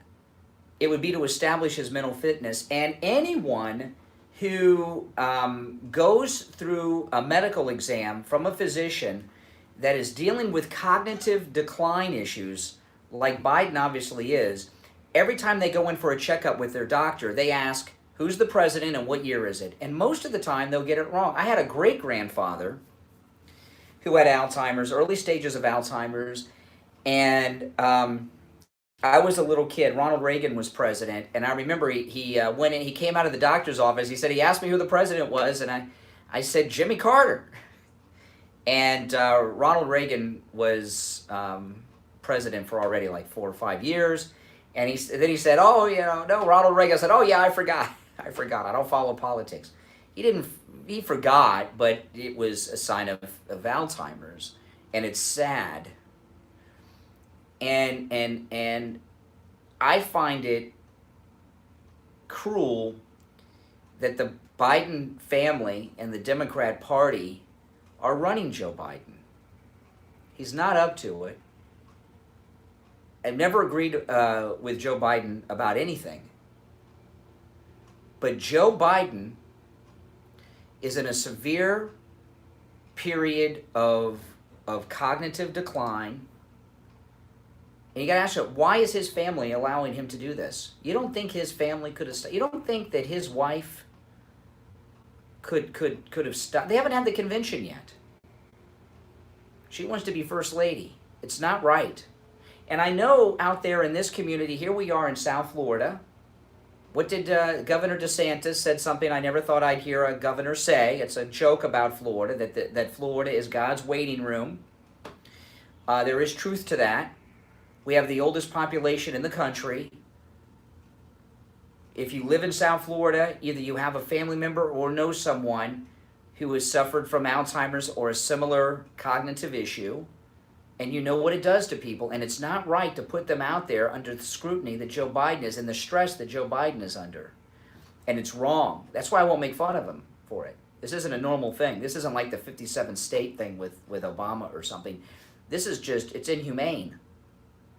And I'd like to know where there are national Alzheimer's organizations, and there's other groups that do a lot of public awareness towards people dealing with these issues. Where are they? I would go so far to say this about Joe Biden and his candidacy. See, I have respect for him. One, he's a human, he's an American, and he was vice president of the United States. Never agreed with Joe Biden on anything. When he was young in his prime in the Senate, he was always nasty, but he was still vice president of the United States, and I think he deserves our respect. What's going on with Joe Biden by the Democrat Party and his family, in my opinion, is elder abuse. It's elder abuse. After the break, Terry McAuliffe was on a Zoom call with governors and said something about Biden that I'm going to play for you after the break. I'm Brian Craig. This is The Steve Kane Show, Florida's longest running radio show on the radio since 1977. We'll take our break and be back. This is Steve Kane for attorney Barry Siegel. Barry did a great job for me and my family when we needed a revocable living trust. Listen to one of our listeners, Ray, talk about his experience with Barry Siegel. I want to praise Barry Siegel. And one of the most important things about sponsors is integrity. And you have to know that you're dealing with an honest person. I had to go up to Myrtle Beach for my sister because her husband died, and I was helping her out. She had a trust and everything. Yeah. He had not revised his trust since 1997. At least here in Florida it is. Barry says every 3 years at least you got to... I called Barry's office because I had a question. I let the secretary know. I said, look, I'm calling from South Carolina. I know the laws are different. I'm just asking for information for my sister. Now, you know, most people would just blow you off, right? You know, almost immediately, within a few minutes, Barry himself called me. I asked my Is anyone new and he answered, to the program? If you're new, press 1. Just new. Press 1 if you're new. These are the most important things with sponsors, and all of your sponsors, because I've dealt with a lot of them, they all have that you can trust them and you know you're getting a fair shake. Do what Ray did. Call attorney Barry Well, Siegel welcome. Make sure you right subscribe. now. Click that notification, right? 1-855-FLA-3782. That's 1-855 There's no 2. free FLA-3782. Tell them Steve sent you. Attention seniors over the age of 65. In this unsettling time due to COVID-19, if you have recently lost your job or been forced into retirement and want to learn about all of your Medicare health insurance options, call You're Debbie old, that's and okay. her team at I Will Advisors, 954-753-8080 for a free review of your existing health insurance plan and to receive a Thanks free for subbing. no-obligation education on all of your Medicare options. I Will Advisors are carrier neutral, which means they don't just represent one insurance carrier, they represent all major national carriers and will guide you through the confusing process to find the right plan for your particular needs. Free of charge. Call Debbie and her team right now. 954-753-8080. 954-753-8080.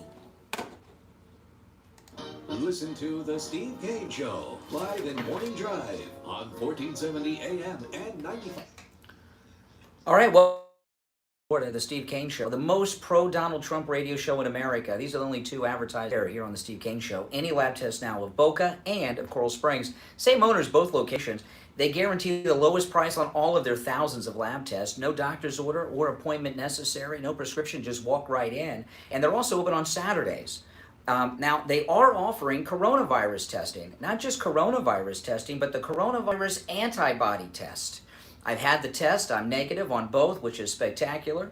But if you want to get that antibody test or coronavirus test, go over to any lab test now of Boca or any lab test now of Coral Springs, and they'll do it for you. You know, I got my results back the next day.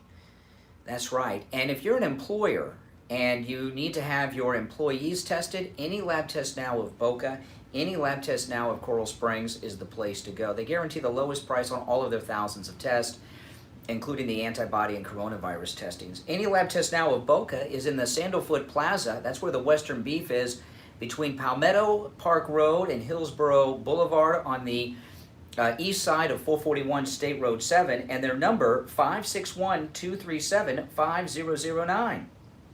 Any lab test now of Coral Springs is located on the southeast corner of University Drive in Ramblewood near the Coral Square Mall, and their number is 954-906-5983. Both locations, addresses, and phone numbers listed at stevekaneshow.com. Okay, yeah, so Terry McAuliffe was on a big old Zoom call with governors. Now, Terry McAuliffe, he used to be the governor of Virginia, and he's very close with the Clintons. When Bill Clinton was president, he was the head of the DNC, and he's a Clintonista. No one is closer to the Clintons than Terry McAuliffe, which is, I just bring that up because I want to establish his credibility, you know, and his morality level. And Terry McAuliffe, a bit of this Zoom call leaked out. He's talking about Biden. Now, you're not going to see this all over. The media love it when the president, that's Trump, when President Trump has a conference call with governors, they love to leak out audio from President Trump talking to governors. But Terry McAuliffe, for some reason, they don't want to leak that out. But it did leak out, and I'm going to share it with you. Terry McAuliffe is talking about Joe Biden being in the basement for months. And a lot of Democrats want Joe Biden to leave the basement and start campaigning. And Terry McAuliffe says, no, don't do that. We want him to stay, Biden, in the basement. Listen to this. People say all the time, oh, we got to get the vice president out of the basement. He's fine in the basement. Hey, Terry McAuliffe, he's not the vice president anymore. He's the former vice president of the United States. All right? Mike Pence is the vice president, and he's not in the basement. He's out there doing things. But anyway, back to Terry McAuliffe. People say all the time, oh, we got to get the vice president out of the basement. He's fine in the basement. 2 people see him a day, he's 2 body people. That's it. And wow. Let Trump keep doing what Trump's doing. It's hard for the vice president to break through. You've got the COVID crisis. He's not a governor, doesn't have a National Guard. He's not the president, doesn't have a briefing room. He needs to come out strategically when he says something like he did on race relations 2 days ago. It needs to have a big impact, thoughtful, and that's what we're preferring that he actually do at the time. He's doing a lot of local. He's talking to 2-3 governors a day. He's doing roundtables, Zoom calls. He's doing local officials. And a lot of it's being done in those 6 battleground states that we have going forward. Okay. Keep Biden in the basement. He only has contact with 2 people, his security detail. That means he's not even seeing his wife. Now, there's a lot of debate about this. Why is Biden in the basement? Now, of course, in the beginning, it was because of the coronavirus outbreak, because of his obvious decline in health and his age. He's in the highest of risk groups. But we're beyond that now, right? We're in the post-pandemic era. And the reason Biden is in the basement right now, this goes back to what I was talking about, in my opinion, running him as elder abuse. Biden is being held in the basement, literally. They're telling him he can't leave because of the coronavirus. But the fact is, they don't want him to leave the basement, and they're keeping him locked up at home because they know of the state of his mental decline, and that he can't be out there talking and doing interviews and going to campaigns because he's not capable of doing it. This is their front runner. This is their front runner. How many of you out there, you ain't big music fans out there? I'm a music fan. What do musicians, all musicians, have to do to maintain a huge fan base? Things are a little different now because of coronavirus. They're getting hit hard. But what do musicians throughout the history of the modern, since the birth of rock and roll? I'll just go back to Elvis. I know people will say, well, no, it's Jerry Lee Lewis or whoever. But what do musicians have to do to remain relevant and to sell, I guess now, downloads? Tour. If you don't tour, you're done. When someone stops touring, it is over for them. That's right. They stop selling albums. They stop being relevant. They stop being trending on whatever download service. They've got to tour. Same goes for a politician that's running for office. They've got to tour through the campaign rally. Now, Trump's a little different because he's the sitting president of the United States. But if you are the competitor and you don't tour through rallies, you can't do it. Look at President Trump. Look, President Trump won for a lot of reasons. The main reason he won, he was going up against the establishment of both parties. He was on national tour for 2 years, doing multiple rallies a day. And I did not know this until I read the book by Corey Lewandowski, Let Trump Be Trump, and he talked about this. I did not know this. President Trump's private plane, Trump Force One, we called it, was the fastest civilian aircraft of its size that you could own at the time. I don't know if it is now, but at the time. And his private jet was faster than all the other private jets, right? So he could get places, he could do multiple rallies in a day because his plane could fly so much faster than other candidates. That's why he was able to do multiple rallies. And Hillary Clinton is a prime example of good health compared to Biden, and she couldn't campaign. Hillary Clinton lost for a lot of reasons, not just one. But the main reason Hillary Clinton lost is she wasn't able to campaign. And she did go to events. Now, I wouldn't call what she had rallies. They were more like gatherings and meetups with very small groups with a lot of empty seats and small venues. But she was able to campaign. Biden hasn't campaigned in months, and he's not capable of it. And the leading Democrat, Terry McAuliffe, says keep him in the basement. We don't want him to leave. He can't do it. How can you win if you can't campaign? Not only can he not campaign, he can't even go to television stations and do interviews. He's got to do very controlled things, mostly recorded from his home. So how can someone be 1 point ahead, not to mention 14 points ahead at any poll, if they're not meeting people, if they're not campaigning, if they're not doing interviews, if they're not having rallies? It's impossible. It is impossible. You know, a lot of criticism was made of Hillary Clinton because she would go like 5 days without a campaign event. Biden's gone months without a campaign event. And I know you'll say, well, so is Trump. Not really. He's the president of the United States, and he has a very high-profile presence with live television press conferences and events anytime he wants them. And he's got a very large loyal base that love him. Biden has no real base. You know, he has some habit voters that'll vote Democrat no matter who's on the ballot, but he's got no following, he's got no fan base, and he's got nothing. It makes no for any media outlet. The story on the polls is not that Biden is ahead. The story on the polls is what is wrong with the pollsters and the polling that has him ahead. But they don't want to report that story because they hate him. All right, listen, let's take our last break of the second hour. Our number toll free 1-888-GO Kane 1-888-465-2631 888-465-2631. We'll be back right after this.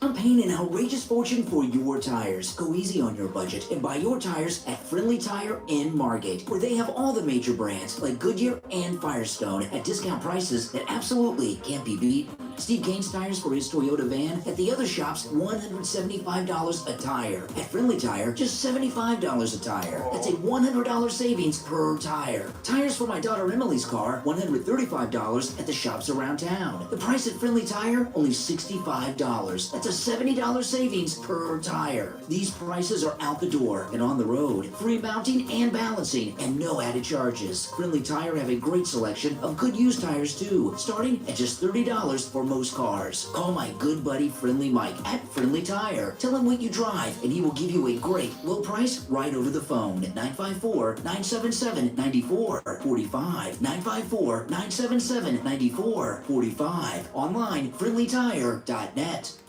Do you suffer from foot pain that just won't go away? Do you have balance issues and are you afraid of falling? Are you in need of orthotics? Are you a diabetic and in need of diabetic shoes and custom inserts? These are just a few reasons why you would call the Soul Authority today. Whether it's in the comfort of your own home or coming to the office at one of our 2 convenient locations in Pembroke Pines or Tamarack, the Soul Authority can take care of all of your podiatric needs. If you're a Medicare recipient, call us today at 954-597-7060. That's 954-597-7060. And you can also find us online at thesoulauthority.com. That's THESOLE authority.com. Call the Soul Authority today and start taking care of your feet.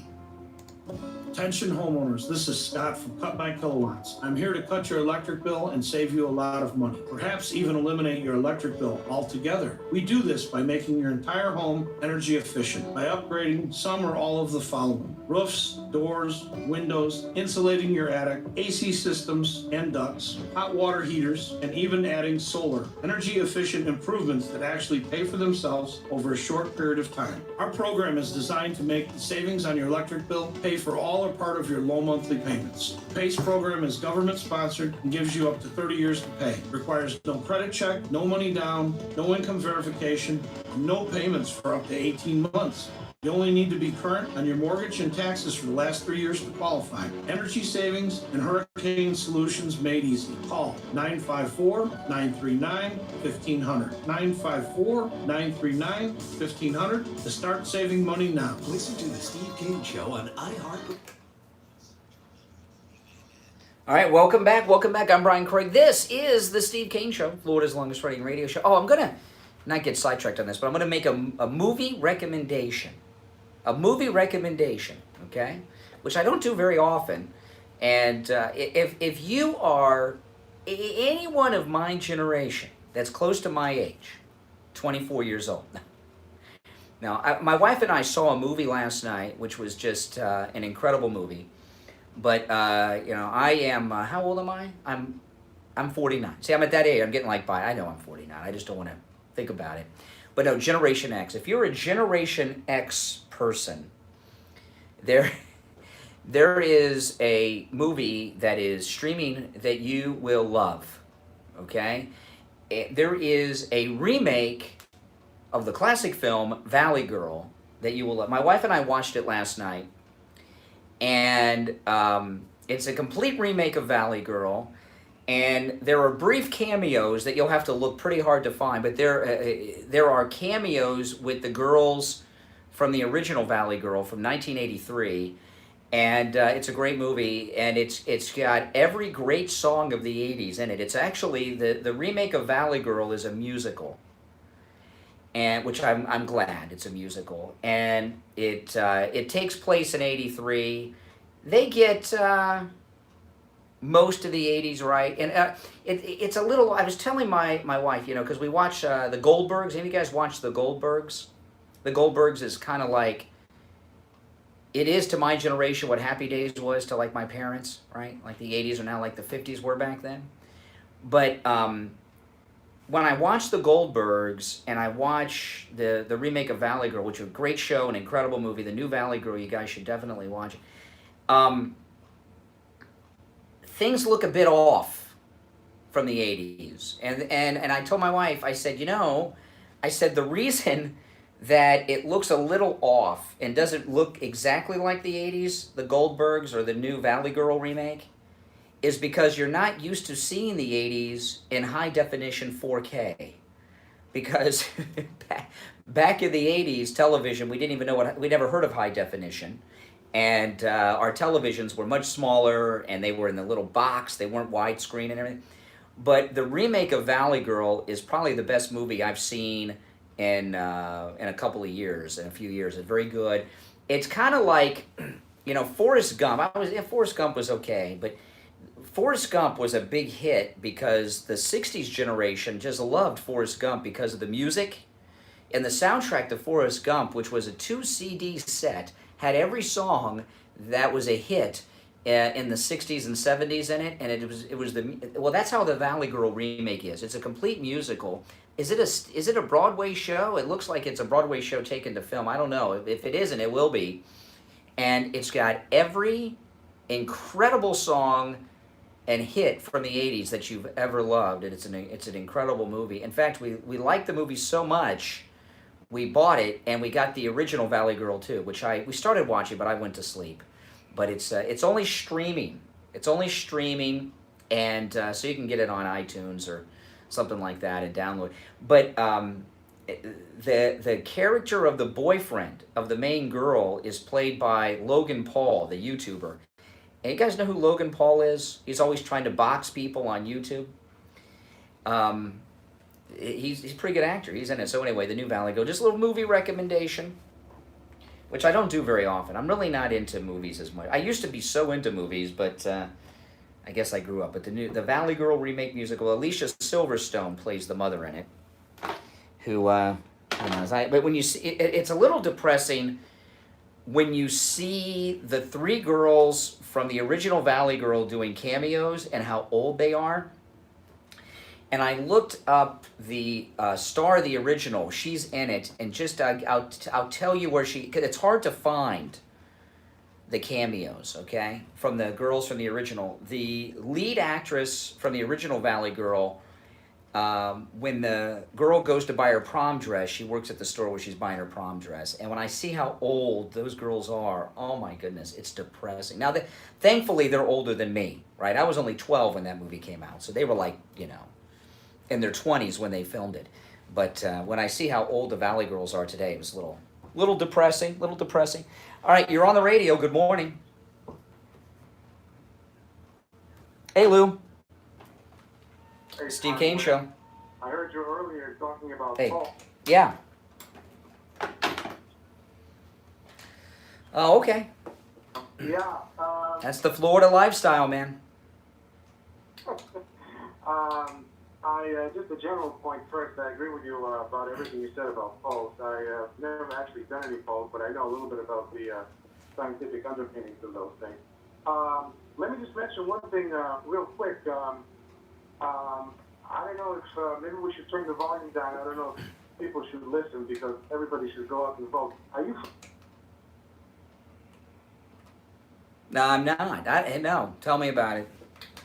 I know next to nothing. I just heard about it this year. The primary model is an analytical model created by a professor somewhere to predict presidential elections. It's not a poll. It's a method of analyzing various, factors. And it has been wrong only once in the last 100 years. When was it wrong? That I think it might have been, like 50 years ago. Mm-hmm. Well, let me tell you about. Okay, I don't know anything about it, but I will comment on it. Mm-hmm. Yeah, it's so great. I've never heard of it. Listen, this is. I understand, and let me just respond. Whatever poll or model you are hearing, they're all invalidated. You know, Donald Trump has changed the game of politics in a way that no one has ever done. You know, when professionals, this is how I would compare how different things are in politics, and which means all these predictors are wrong, because they've not been adjusted to the new playing field. When professional sports were segregated, okay, as opposed to today when they're integrated, right, fully integrated, that means, you know, if you brought in somebody that did a sports book back in those days, even more recently, if you brought Jimmy the Greek, you know, back from the dead, and had him put together a sports book based on how professional athletics have changed, largely due to in part that it's fully integrated now, they wouldn't be able to put a sports book together, which were very accurate back then, or the bookies wouldn't be making money, because the game, all the games have changed because of many factors, including desegregation, including new styles of working out. Health and fitness is different today than it used to be. So people that were doing sports books back in the 50s, 60s, 70s, even in the 80s, wouldn't be able to put together a sports book today because they would be using outdated predictors for the sports book. Same thing with all the pundits and the pollsters and these guys with these political models. They don't understand that the fan base, to use a sports model, which would be the electorate, have changed. The expectation of voters is different today than it was even in 2012. We expect results. We don't want colorful language. Don't ask what your country can do for you, but what you can do for your country. Oh my gosh, I'm falling down. I got to vote for it. Today, people want results. And all of the predictive models and all of the pundits were wrong in 2016. And they're still wrong today because they haven't realized that the game of politics has changed like it's never been changed before with President Trump and his base of support. So I don't know what predictive model you're talking about, but I know it doesn't matter. It's primarily wrong, and unless it's predicting Trump wins. If they Donald Trump's chances of winning are 99.999%, because you've got a man who's suffering from an age-related dementia issue, okay, and the voters are not going to turn the country over to him, especially in the chaos that we're in. And yeah, that's correct. All right, appreciate the call. Appreciate the call. All right, Bob, you're on the radio. Good morning. Hey, good morning, Brian.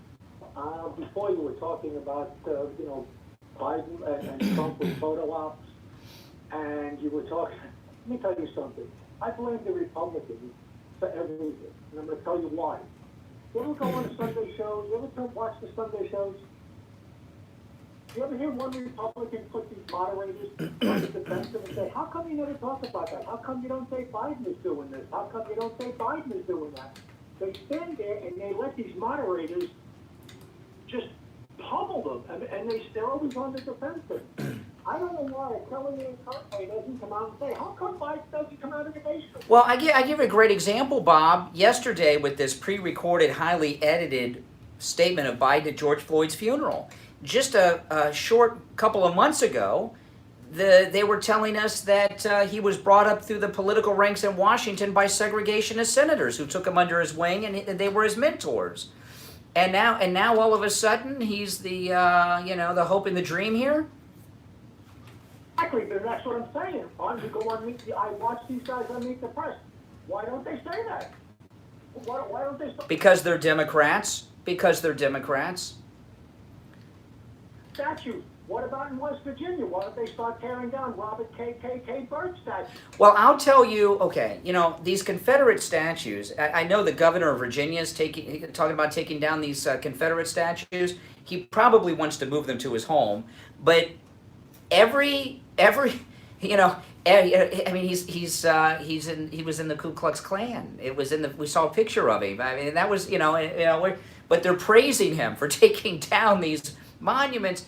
But every Confederate monument they take down is a monument of a Democrat, and that's never reported. That's never reported. In fact, I would think most people in this country that call for the monuments being pulled down have no idea that those are Democrats. And by the way, they were put up by Democrat elected officials.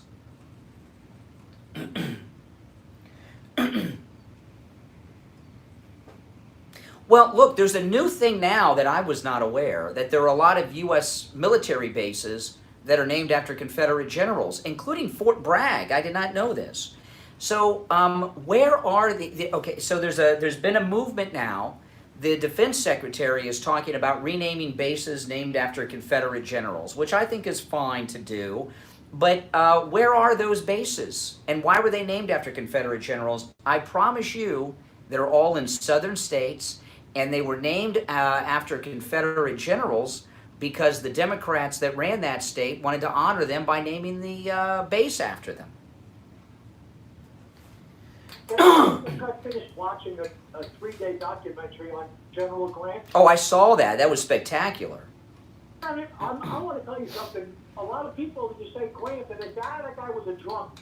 Boy, what they don't know about that guy, they should watch that. You know, that History Channel, I'll talk about it after the break. I'm glad you brought that up, Bob. I got to run. It's 3 minutes after the top of the hour, so I'm already late. But thanks a lot, Wes Boca Bob. All right, third hour begins now. 85.3 FM, 96.9 FM, 103.9 FM, and AM 1470. WWNN Pompano Beach is the Florida Money Talk Network.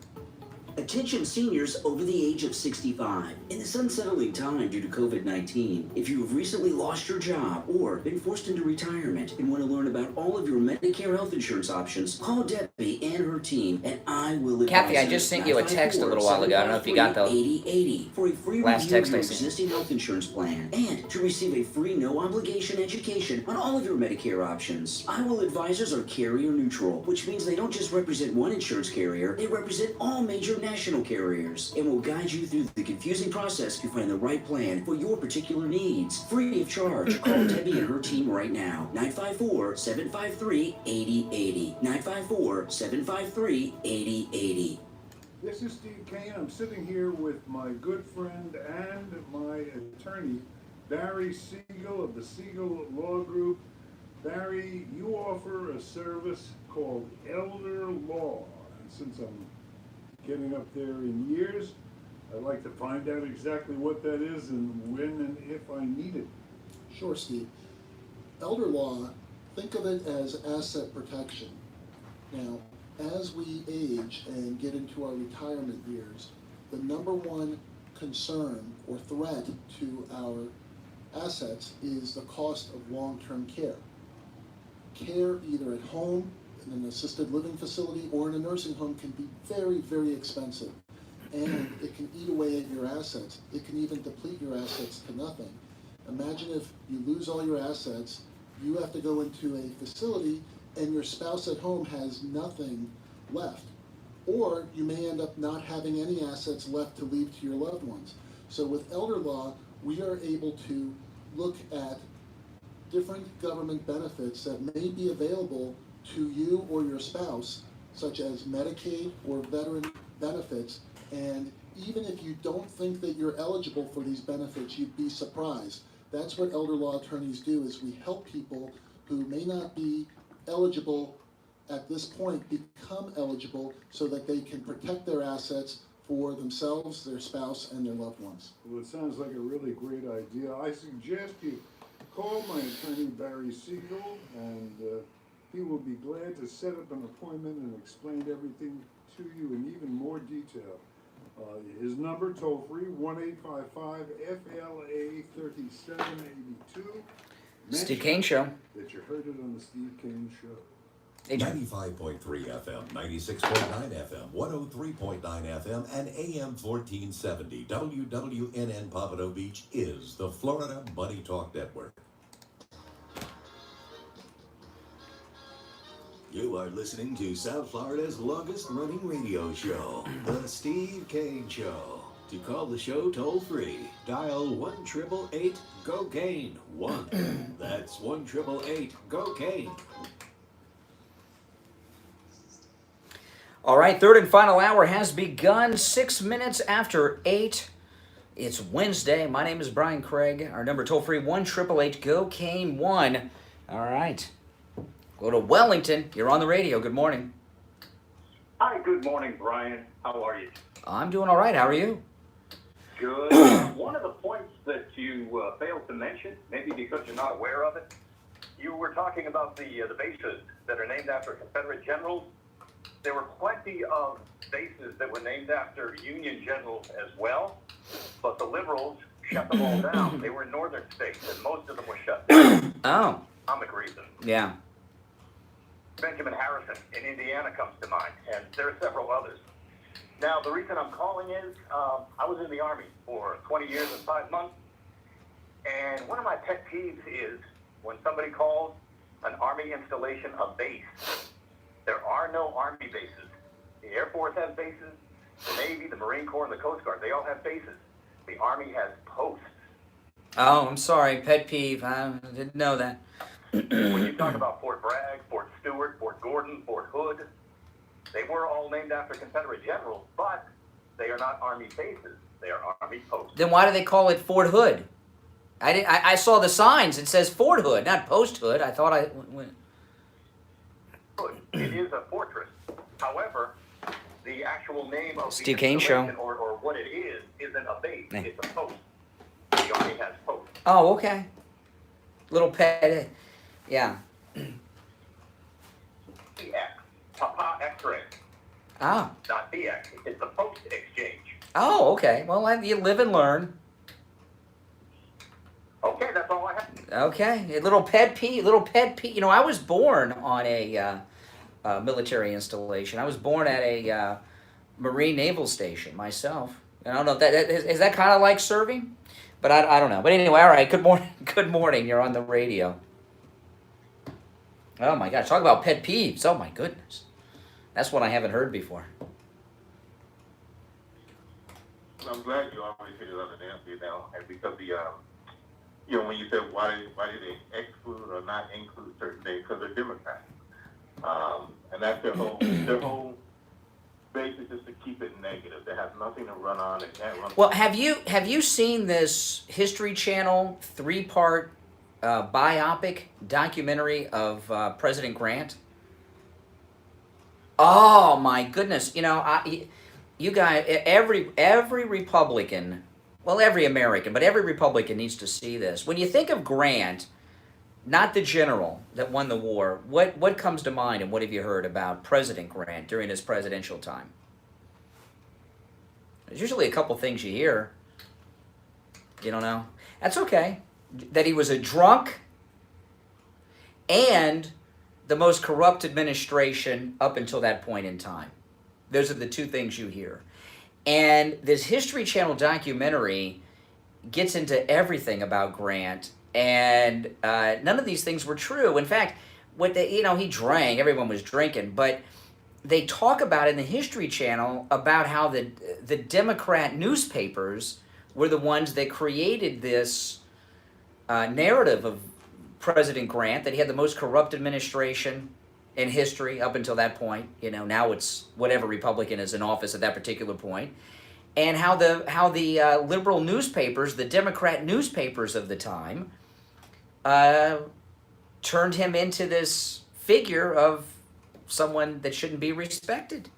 And I thought that was pretty interesting. That's probably why it's not there's not much PR going on around the Grant documentary. And it was an interesting thing. They also, I did not know this about General Grant, but he was an abolitionist.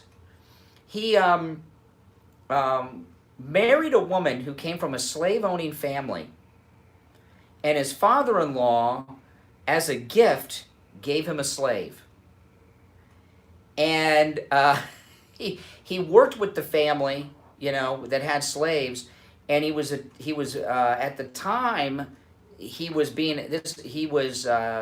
Grant was being attacked by the local community because he worked in the fields with the slaves. But his father-in-law gave him a slave as a gift, and what he did with that slave was absolutely amazing. And he had no money. He was broke, dirt poor. And what he did with his slave was amazing. He freed him. He went down and got his freedom papers and gave them to him. And a man who didn't have 2 cents in his pocket to rub together freed his slave and was an abolitionist. And that was long before the war, which I thought was absolutely amazing.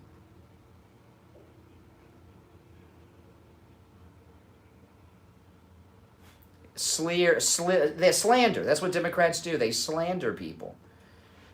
He said, I'm not going to run on these issues. I'm not going to be negative. Then it turns out like 85% of her campaign was all just negative. That's all they'll ever have is to call names. And I'm surprised that this call to take down Confederate memorials. I'm surprised there's any left to take down. There was a big movement a few years ago when Black Lives Matter first started to take them down, and they removed so many Confederate memorials. I didn't know there were any left to take down. are truly the party of racism. They'll never learn that. They will never. If they all think that all the racist Democrats and the good people got together and they switched parties. And they think all the Democrats became Republicans that were racist and all the good people became Democrats. The big switch. They believe that. They believe that. It's not true. You know, there was, during the Civil Rights Movement, they had the Dixiecrats, a group of Democrats, and there were over 20 of them, including Al Gore's father, Senator Al Gore Sr., who left the Democrat Party over their opposition of the Civil Rights Act and the ending of segregation. Every one of those racists returned home to the Democrat Party except one, Strom Thurmond. And every other one, including Al Gore's father, went back home to the Democrat Party. So they got about 21 of the racists. We got one, but that's the big switch, they tell us.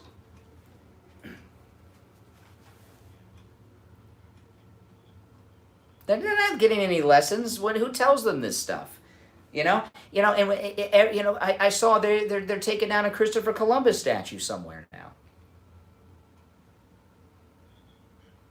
Yeah. I mean, what did Christopher Columbus do that was so bad?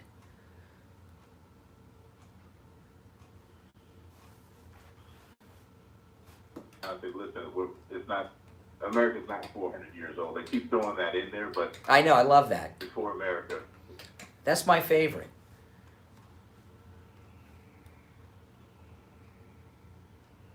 Did you see Cornel West on Fox News Channel last night? Oh my goodness, you got to watch it. He's totally unhinged, Cornel West.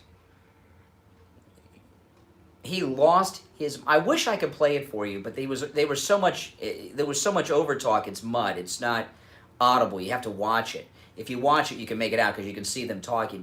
I pulled up the audio and it's not listenable on the radio, unfortunately. But it's some of the best TV I've ever seen. And Cornel West has never been challenged by someone before. And he's mildly challenged, and he lost it. He lost it. All right, hey, Chris, appreciate the call. Thanks so much. Let's take our break. It's 15 minutes after 8. I'm Brian Craig. This is the Steve Kane Show, Florida's longest-running radio show. We'll be right back.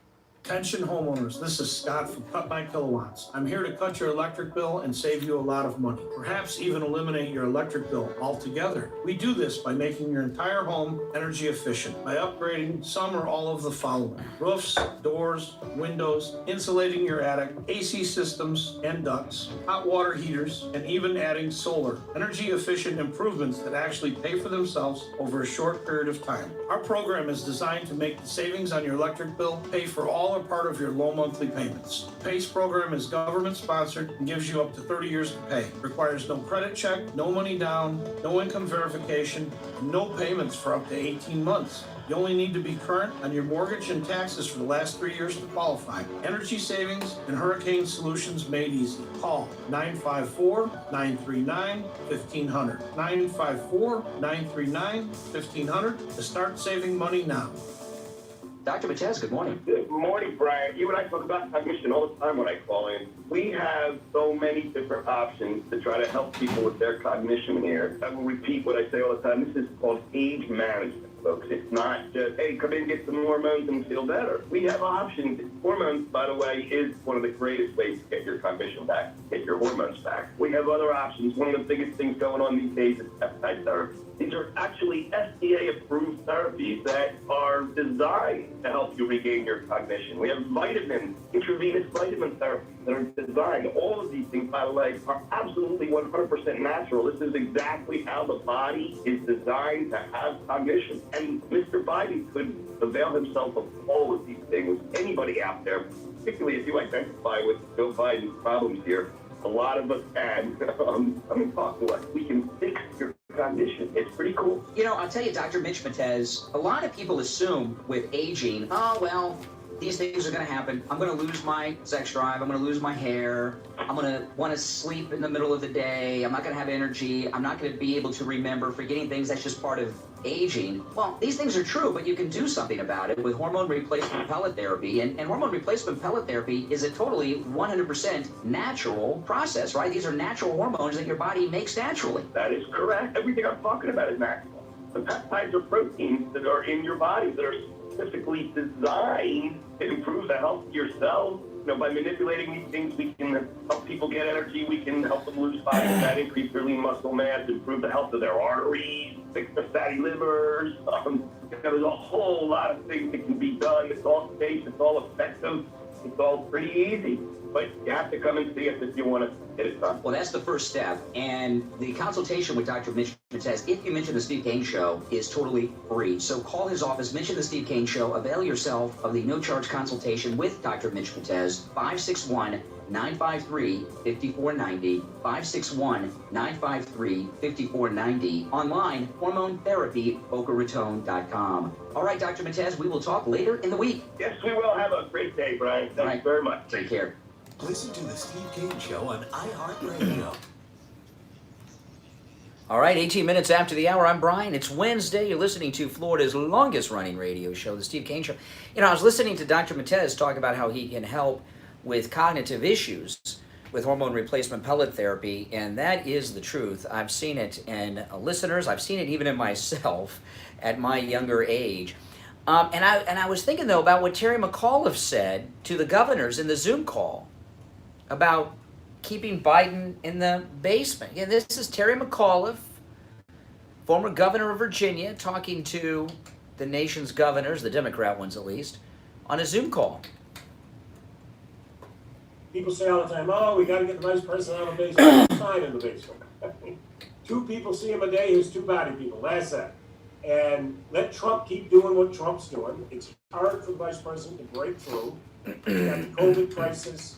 He's not a governor, doesn't have a National Guard, he's not the president, doesn't have a briefing room. He needs to come out strategically when he says something like he did on race relations 2 days ago. It needs to have a big impact, thoughtful, and that's what we're preferring that he actually do at the time. Okay. You know what I'm wondering here? Can Joe Biden leave if he wanted to and campaign? If Joe Biden said, I want to leave, I want to go meet with the people and campaign, would they let him? Because it doesn't sound like he's free, and it sounds like he's being controlled. This has a lot of impact also on we talk about the possibility that there's an elder abuse situation going on with Vice President Biden. If he's not allowed to leave, is he not in some way, shape, or form being held against his will? There's a lot of issues to look at there. And, another thing on top of it, if he's not free now, what kind of control would he have in the Oval Office?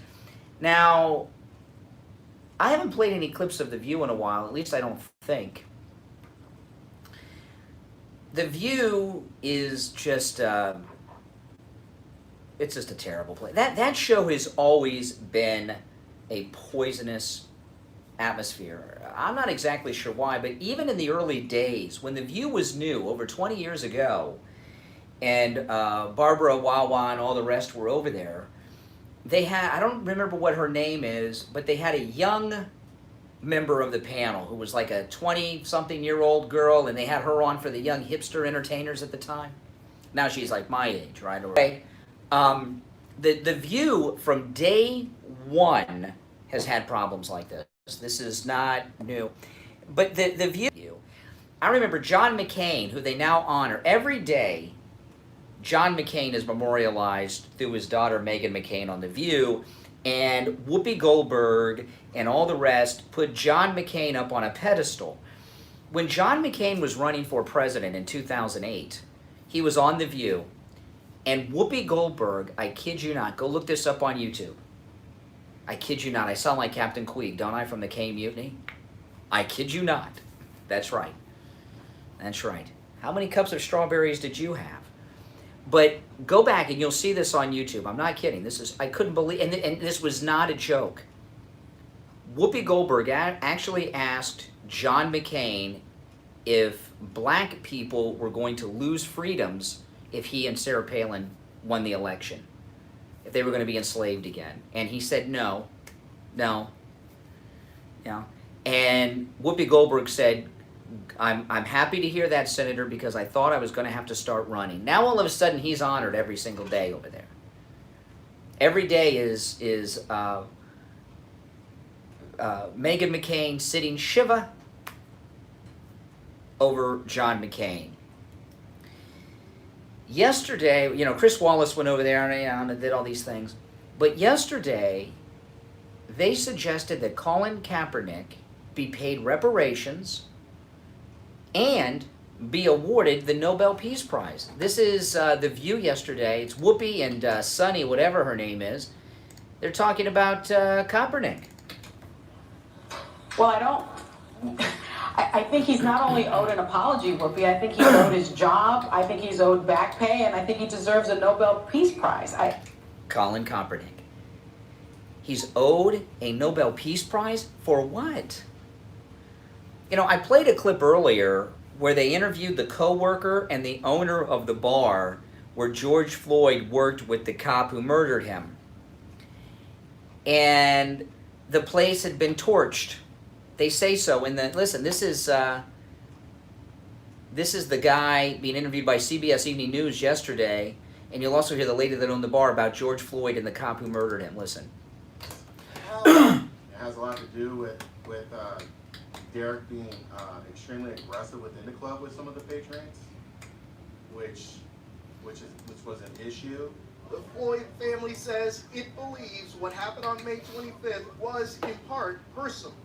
Is there any doubt in your mind that Derek Chauvin knew George Floyd?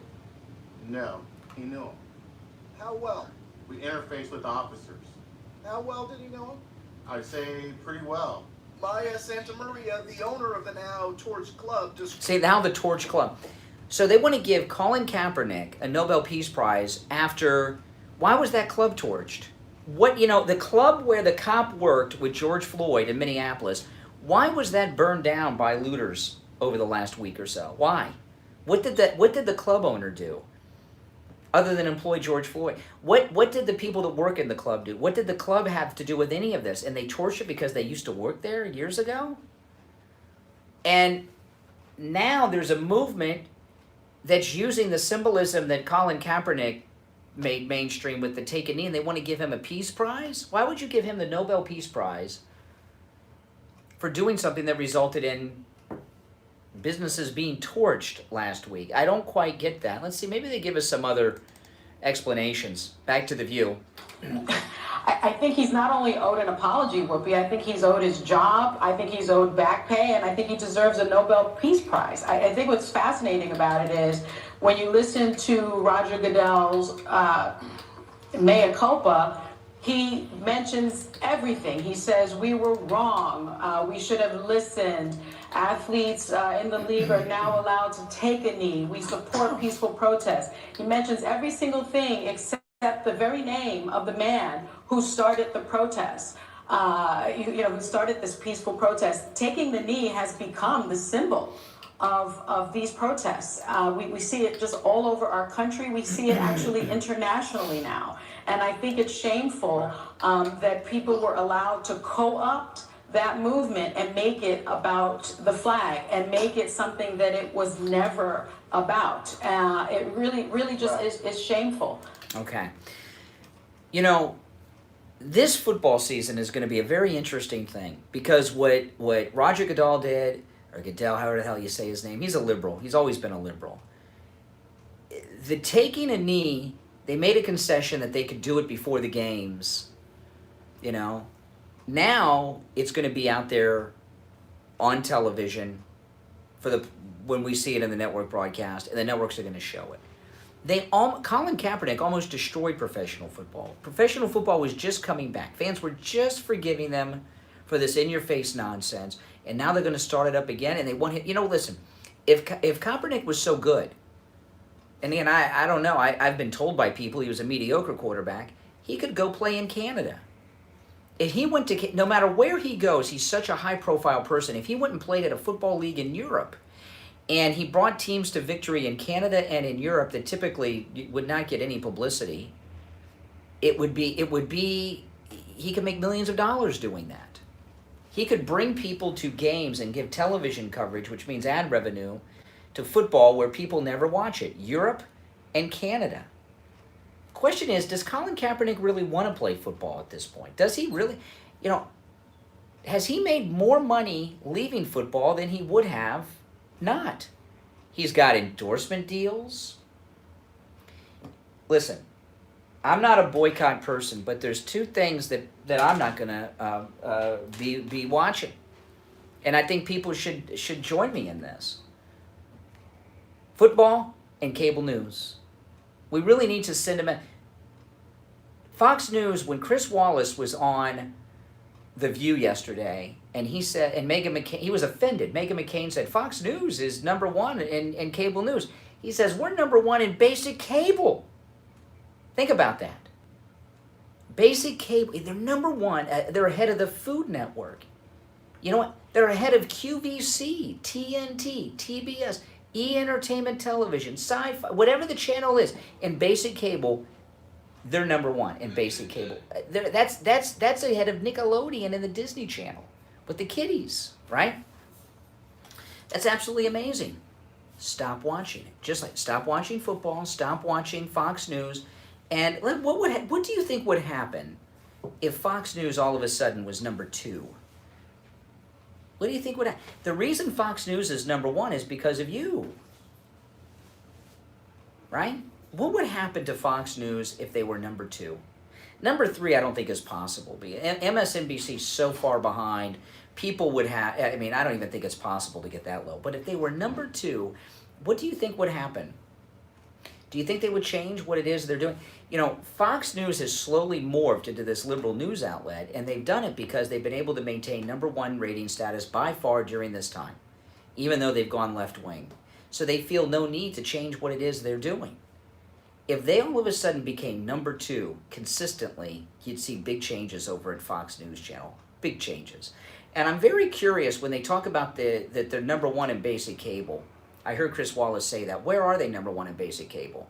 Is it at night and prime time with Tucker, Hannity, and Laura Ingraham? Right? The conservatives? Are the conservatives at night keeping them number one in basic cable? Or are they number one in basic cable during the day? And, you know, these are things I'd like to find out. But first, what I got to find out is the break time, because it's time to take a break. It's at 8:30 in the morning. I'm Brian Craig. This is the Steve Kane Show, Florida's longest running radio show. We'll be back right after this. Don't go anywhere.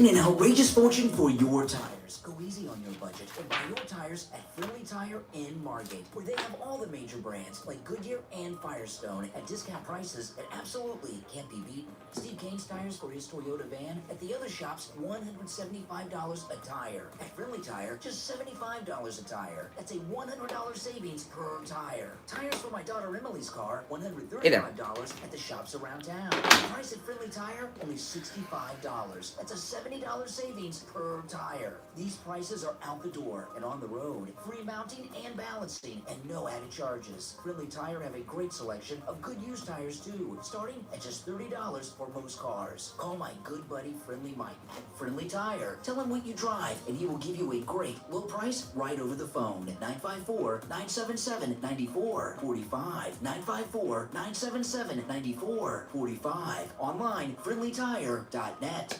The Steve Kane Show is brought to you by attorney Barry Siegel at the Siegel Law Group.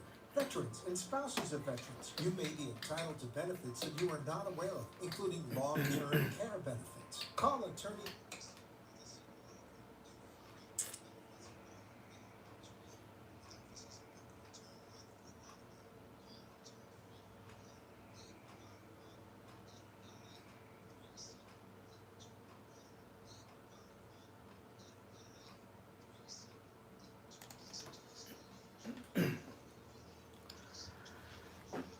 All right, welcome back. 32 minutes after the hour. By the way, spouses of veterans, hey guys, if your wife is a veteran, you qualify for benefits. That's right. A lot of times people hear veterans benefits for spouses. I think they automatically think wives, and that's true. But husbands, if your wife was in the service, you qualify too. All right, let's check in with Richard Pearl from Simply Natural with the Morning Health Report. Richard Pearl, good morning.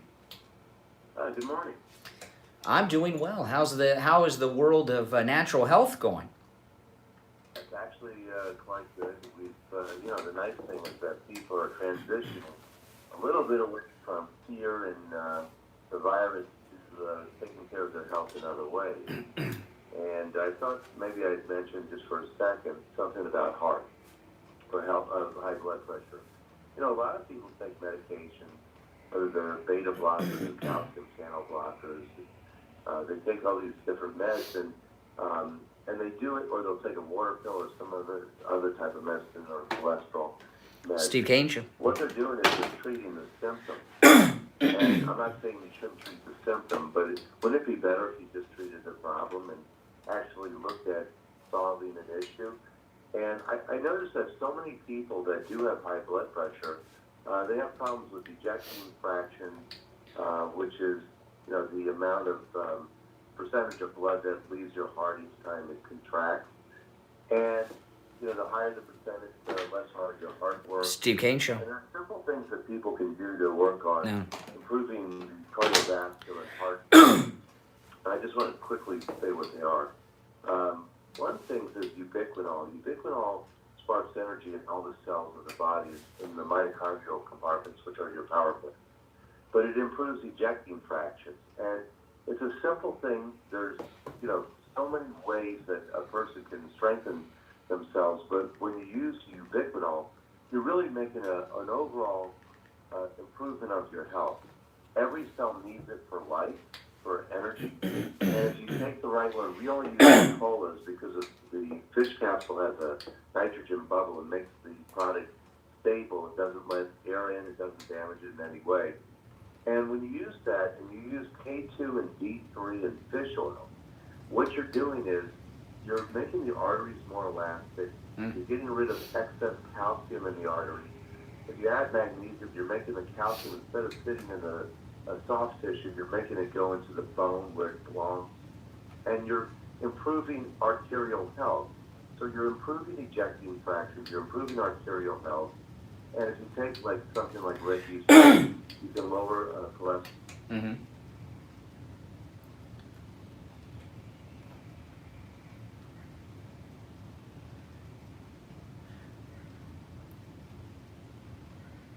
Yeah. Mm-hmm. Well, I'll tell you, I had an experience with you, Richard Pearl, at Simply Natural just yesterday. my blood pressure has been running high lately, and it normally doesn't. And maybe a global pandemic scare and other things going on in this country may contribute to it. And Steve was going by your store yesterday, and after the show, I said, "Hey, Steve, can you pick up a supplement to help with my blood pressure?" He said, "No problem." And the phone rings, and it was you, and you asked me a whole host of questions, Richard Pearl, and I've never, I've been dealing with nutraceuticals most of my life. I've never had someone in the business of supplements ask so many questions before they told me which supplement was best for me, and I was very impressed by that.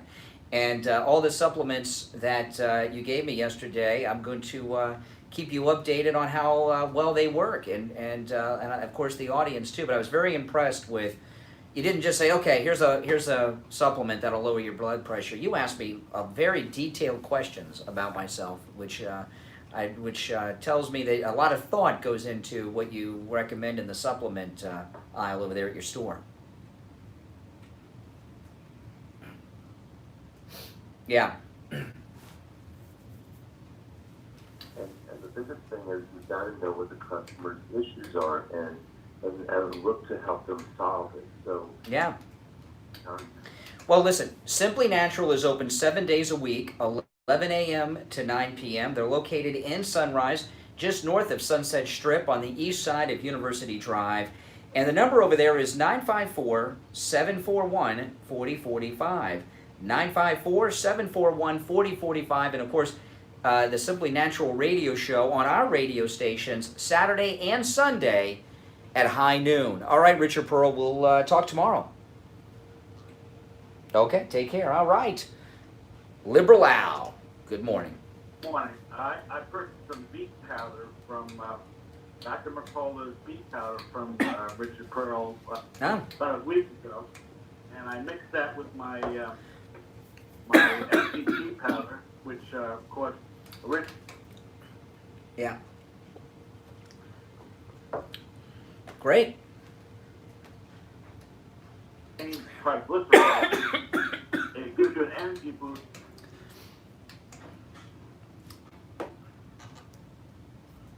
Well, I'm going to get my supplement advice from Richard Pearl, not you. I don't know why you need energy in the morning.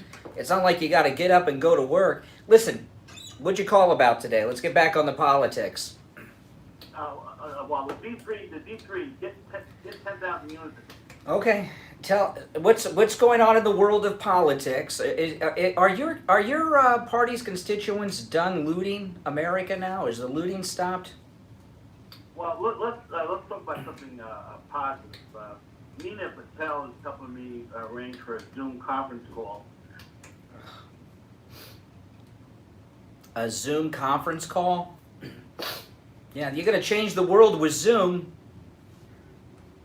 Really? That's how you're changing the world, with Zoom? Justice League is... Interfaith Justice League. Interfaith Justice League. Are there, by the way, in the Interfaith Justice League, are there any atheists in there? Is that one of the faiths? Yeah, I mean, how can an atheist... Is atheism a religion now? Why would you have an atheist? An interfaith group, to me, sounds like a group of people that believe in God. They can be not just different denominations of Christianity, but different religions. An interfaith group can include Christians, Jews, Muslims, Sikh. But atheists, why would atheists be involved in a group like that, an interfaith group? Getting somebody who is an atheist to start to believe in one of those religions is to allow them to listen and converse with an imam, with a Methodist. This is interesting. So you're trying to bring atheists to God in any religion. That's good. That's okay. So you're trying to convert. So this is interesting. So you are trying to convert atheists to other religions. When we have a group discussion among different members of different... Give me an example of a group religious discussion that you have in your Interfaith Alliance. Just in a sentence. What's one of the religious discussion themes? We had on the anniversary of September 11th, back in 2012, We had an imam, we had a Buddhist a monk there, we had Yeah, but what was the theme? What was the interfaith, the religious theme? we're talking about world violence amongst the different religions. Yeah. Do you know why I don't? Do you know why I don't go to activist groups and Zoom meetings? Why do you think I don't belong or attend any activist organization meetings or Zoom meeting? Why do you think that is? You also said earlier. No, not what I said earlier. Why do you think I don't belong to any organizations? Why do you think I don't belong to any political organizations? I mean, I'm on the radio. Political organizations I think would like to have me as a part of it. Why do you think I don't belong to any political organizations? Well, you're a member of the Trump train. No, that's like being a member of the Mickey Mouse Club or that's not a real thing. That's not a real group. I don't go to meetings. Why do you see? You know the answer. You just don't want to say it. Why do I not attend meetings, political activist organizations? You don't see me on street corners with Trump's. Why do you think I don't do any of that? Why do you think I don't do any of that? Because I got a life. Yeah, I've got a job and I've got a family. That's right, I've got a life. I've got a life and responsibilities and a job, and I don't have time to be an activist and attend activist meetings. I live life. I just don't have time. I got too many responsibilities. Barry Silver and I have been working together for more than a dozen years. Yeah, I don't know. A lot of the work we're doing is going to have an effect in the near future that you'll see on TV in the upcoming weeks. You're going to do something that's going to have an effect on the future. What are you going to? How are you going? What are you, a time traveler now? What are you, Marty McFly? How are you going to affect the future? A conference call before with Congressman Bobby Scott. Bobby Scott. You take these. You take these associations. I mean, you probably believe Facebook friends are real friends. No. I know. Oh my gosh. He's going to change the future, people. He's going to change the future.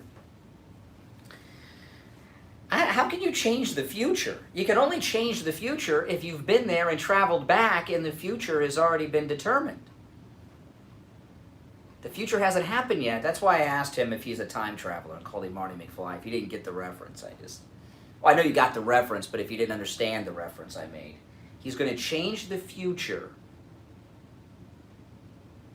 The only way to change the future is if you have been to the future, and when you go back to the future, it may not be the way it was when you left. So now, Liberal Al, we got all these nicknames. Liberal Al, Al the John. Now he's Al the Time Traveler. You meet all kinds in this business, don't you? Oh man, my name's Brian Craig. You are listening to the longest running radio show in the state of Florida, the Steve Kane Show, on the radio since 1977. We'll take a break and be back right after this.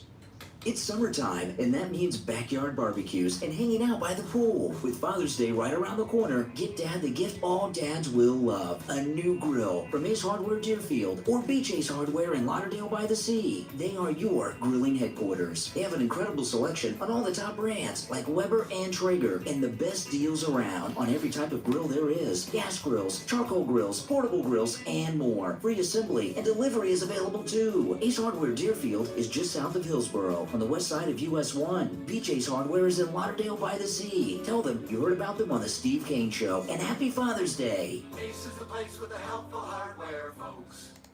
This is Steve Kane, and I wanted to share with you some thoughts about why I chose the Gardens of Boca Raton to be my final resting place. I have always been uncomfortable with thoughts of death and dying, but the very first time that I visited the Gardens of Boca Raton, I could feel my apprehensions vanish. Just knowing that I'd be spending eternity with my family in such magnificent surroundings lifted my spirits. The Gardens of Boca Raton is an all-faith, above-ground cemetery with tranquil surroundings, a place where your loved ones can come and visit you time and time again, remembering and celebrating your life. The Gardens have caring professionals available to help you in your time of need 24 hours a day, 7 days a week. Pre-need with 0% financing is available and prevents your family from having to deal with these matters at the time of their grief and sorrow. The Gardens of Boca Raton, dedicated to all those who have lived and all those who live today. Let the Gardens take care of your family like they take care of my family. Call to schedule a tour at area code 561-325-6664. That's 561 area code 325.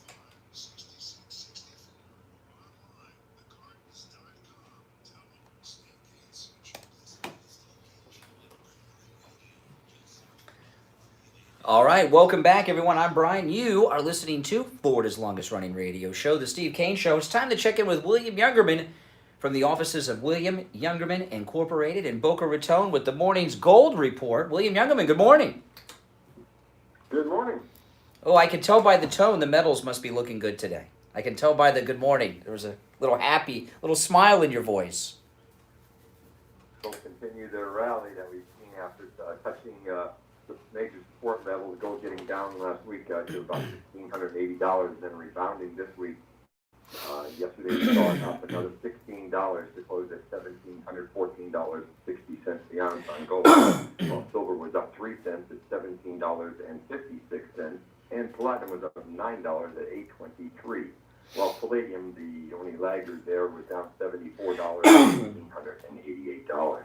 This morning we see a continued rally on the metals. Gold up another $11 at $1,725.60, $1,725.60 at the moment. Silver at $18 right now, 44 cents, while platinum is unchanged at $8.23, and palladium is up $2 at $1,890 the ounce. The U.S. dollar index is adding a lot of fuel to this movement in the metals, while the index is down to 96.14 right now. That's down 0.32. That's a major drop from the over 100 area that we saw this hit. U.S. dollar is the one link that we need to see continue to give way for gold to make new highs, and I think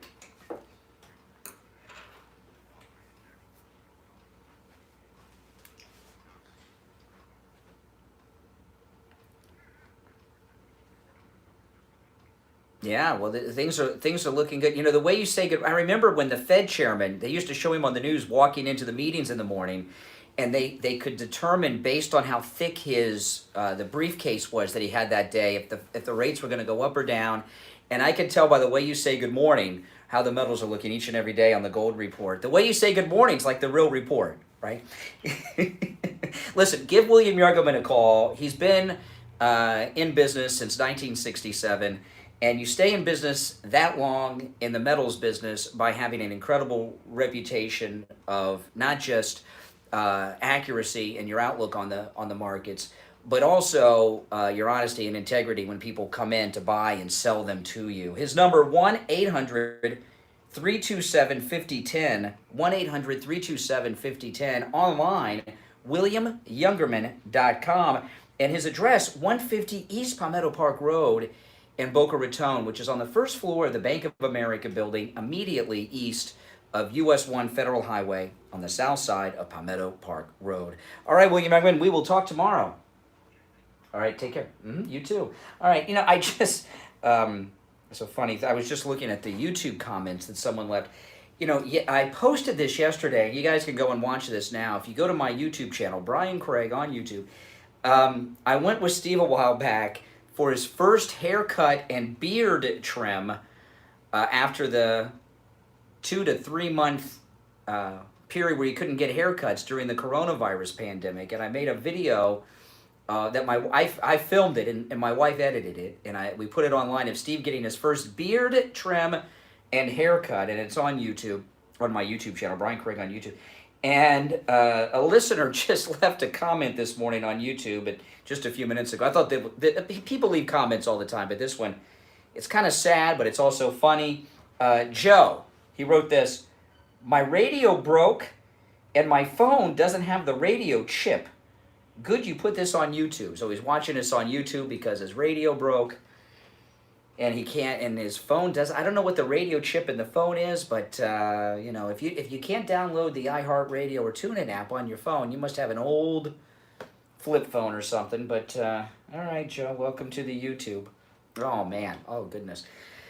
Well, this has been one of those days, and you know, I'm really, really hoping that we can move beyond this divide that's going on in this country after the murder of George Floyd. And I'm going to end the show by talking about what I opened the show with. And this is, I think this is very important. I was talking about this on my podcast yesterday too.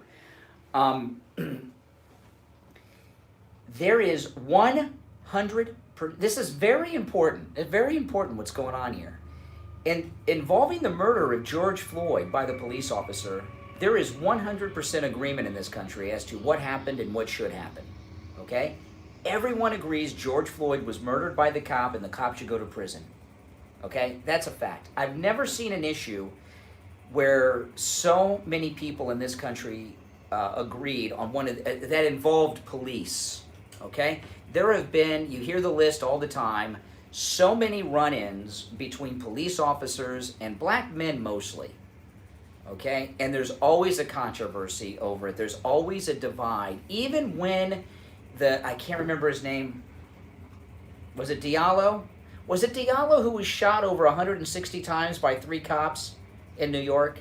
That one was unbelievable. He was unarmed, and he was in the doorway of his apartment, and they shot him over 160 times, and they were acquitted. Remember that? And these incidents, I want to say Amadou Diallo, but these things go on all the time, and there's never been agreement like this. There's 100% agreement on this, in large part because we've seen the video, but also in large part is that the country has moved and changed, you know, when it comes to these things. You know, even these animals, these monsters, the racist good old boy rednecks in Georgia that murdered Aubrey. That was, I couldn't believe what I saw. I still can't believe, and they didn't get arrested for a month. You know, and there's still debate over that, believe it or not. The son, the racist son with the racist father, they hunted Aubrey down and murdered him in cold blood. And he was calling him the N-word as he was murdering him, it came out. But there's a division on that, not as much as some of the others. Look at, you know, Trayvon Martin and George Zimmerman. George Zimmerman should be sitting in prison right now. You know, he murdered a 17-year-old kid who was walking home. And look at the divide over there, and the list goes on. You know, and I've never seen 100% agreement on any of these high-profile, controversial incidents ever. So, you know, this divide that is going on is a false narrative being promoted by the poisonous mainstream media and the Democrats, okay? And what got me talking about this today is in the first hour, Richie the bus driver called in and said Michelle Malkin is organizing a counter-protest. There's no counter-protest to make, okay? We're in agreement about the murder of George Floyd. He was murdered. The cop should go to prison forever. He'll never be free again. Everyone agrees with that. The only debate about the cop is what degree of murder he should be charged with so that they can get a conviction. If they, you know, he very well may be guilty of first-degree murder based on this prior conflict that they had. But they may not be able to get a conviction on first-degree murder. So if you got to charge him with charge him with whatever you got to charge him with to get him convicted and in prison for the rest of his life. Okay? Don't let them lead you into the trap of debating these people that there's some divide where there is not one. Everyone agrees with Black Lives Matter that George Floyd was murdered, the cop should go to prison.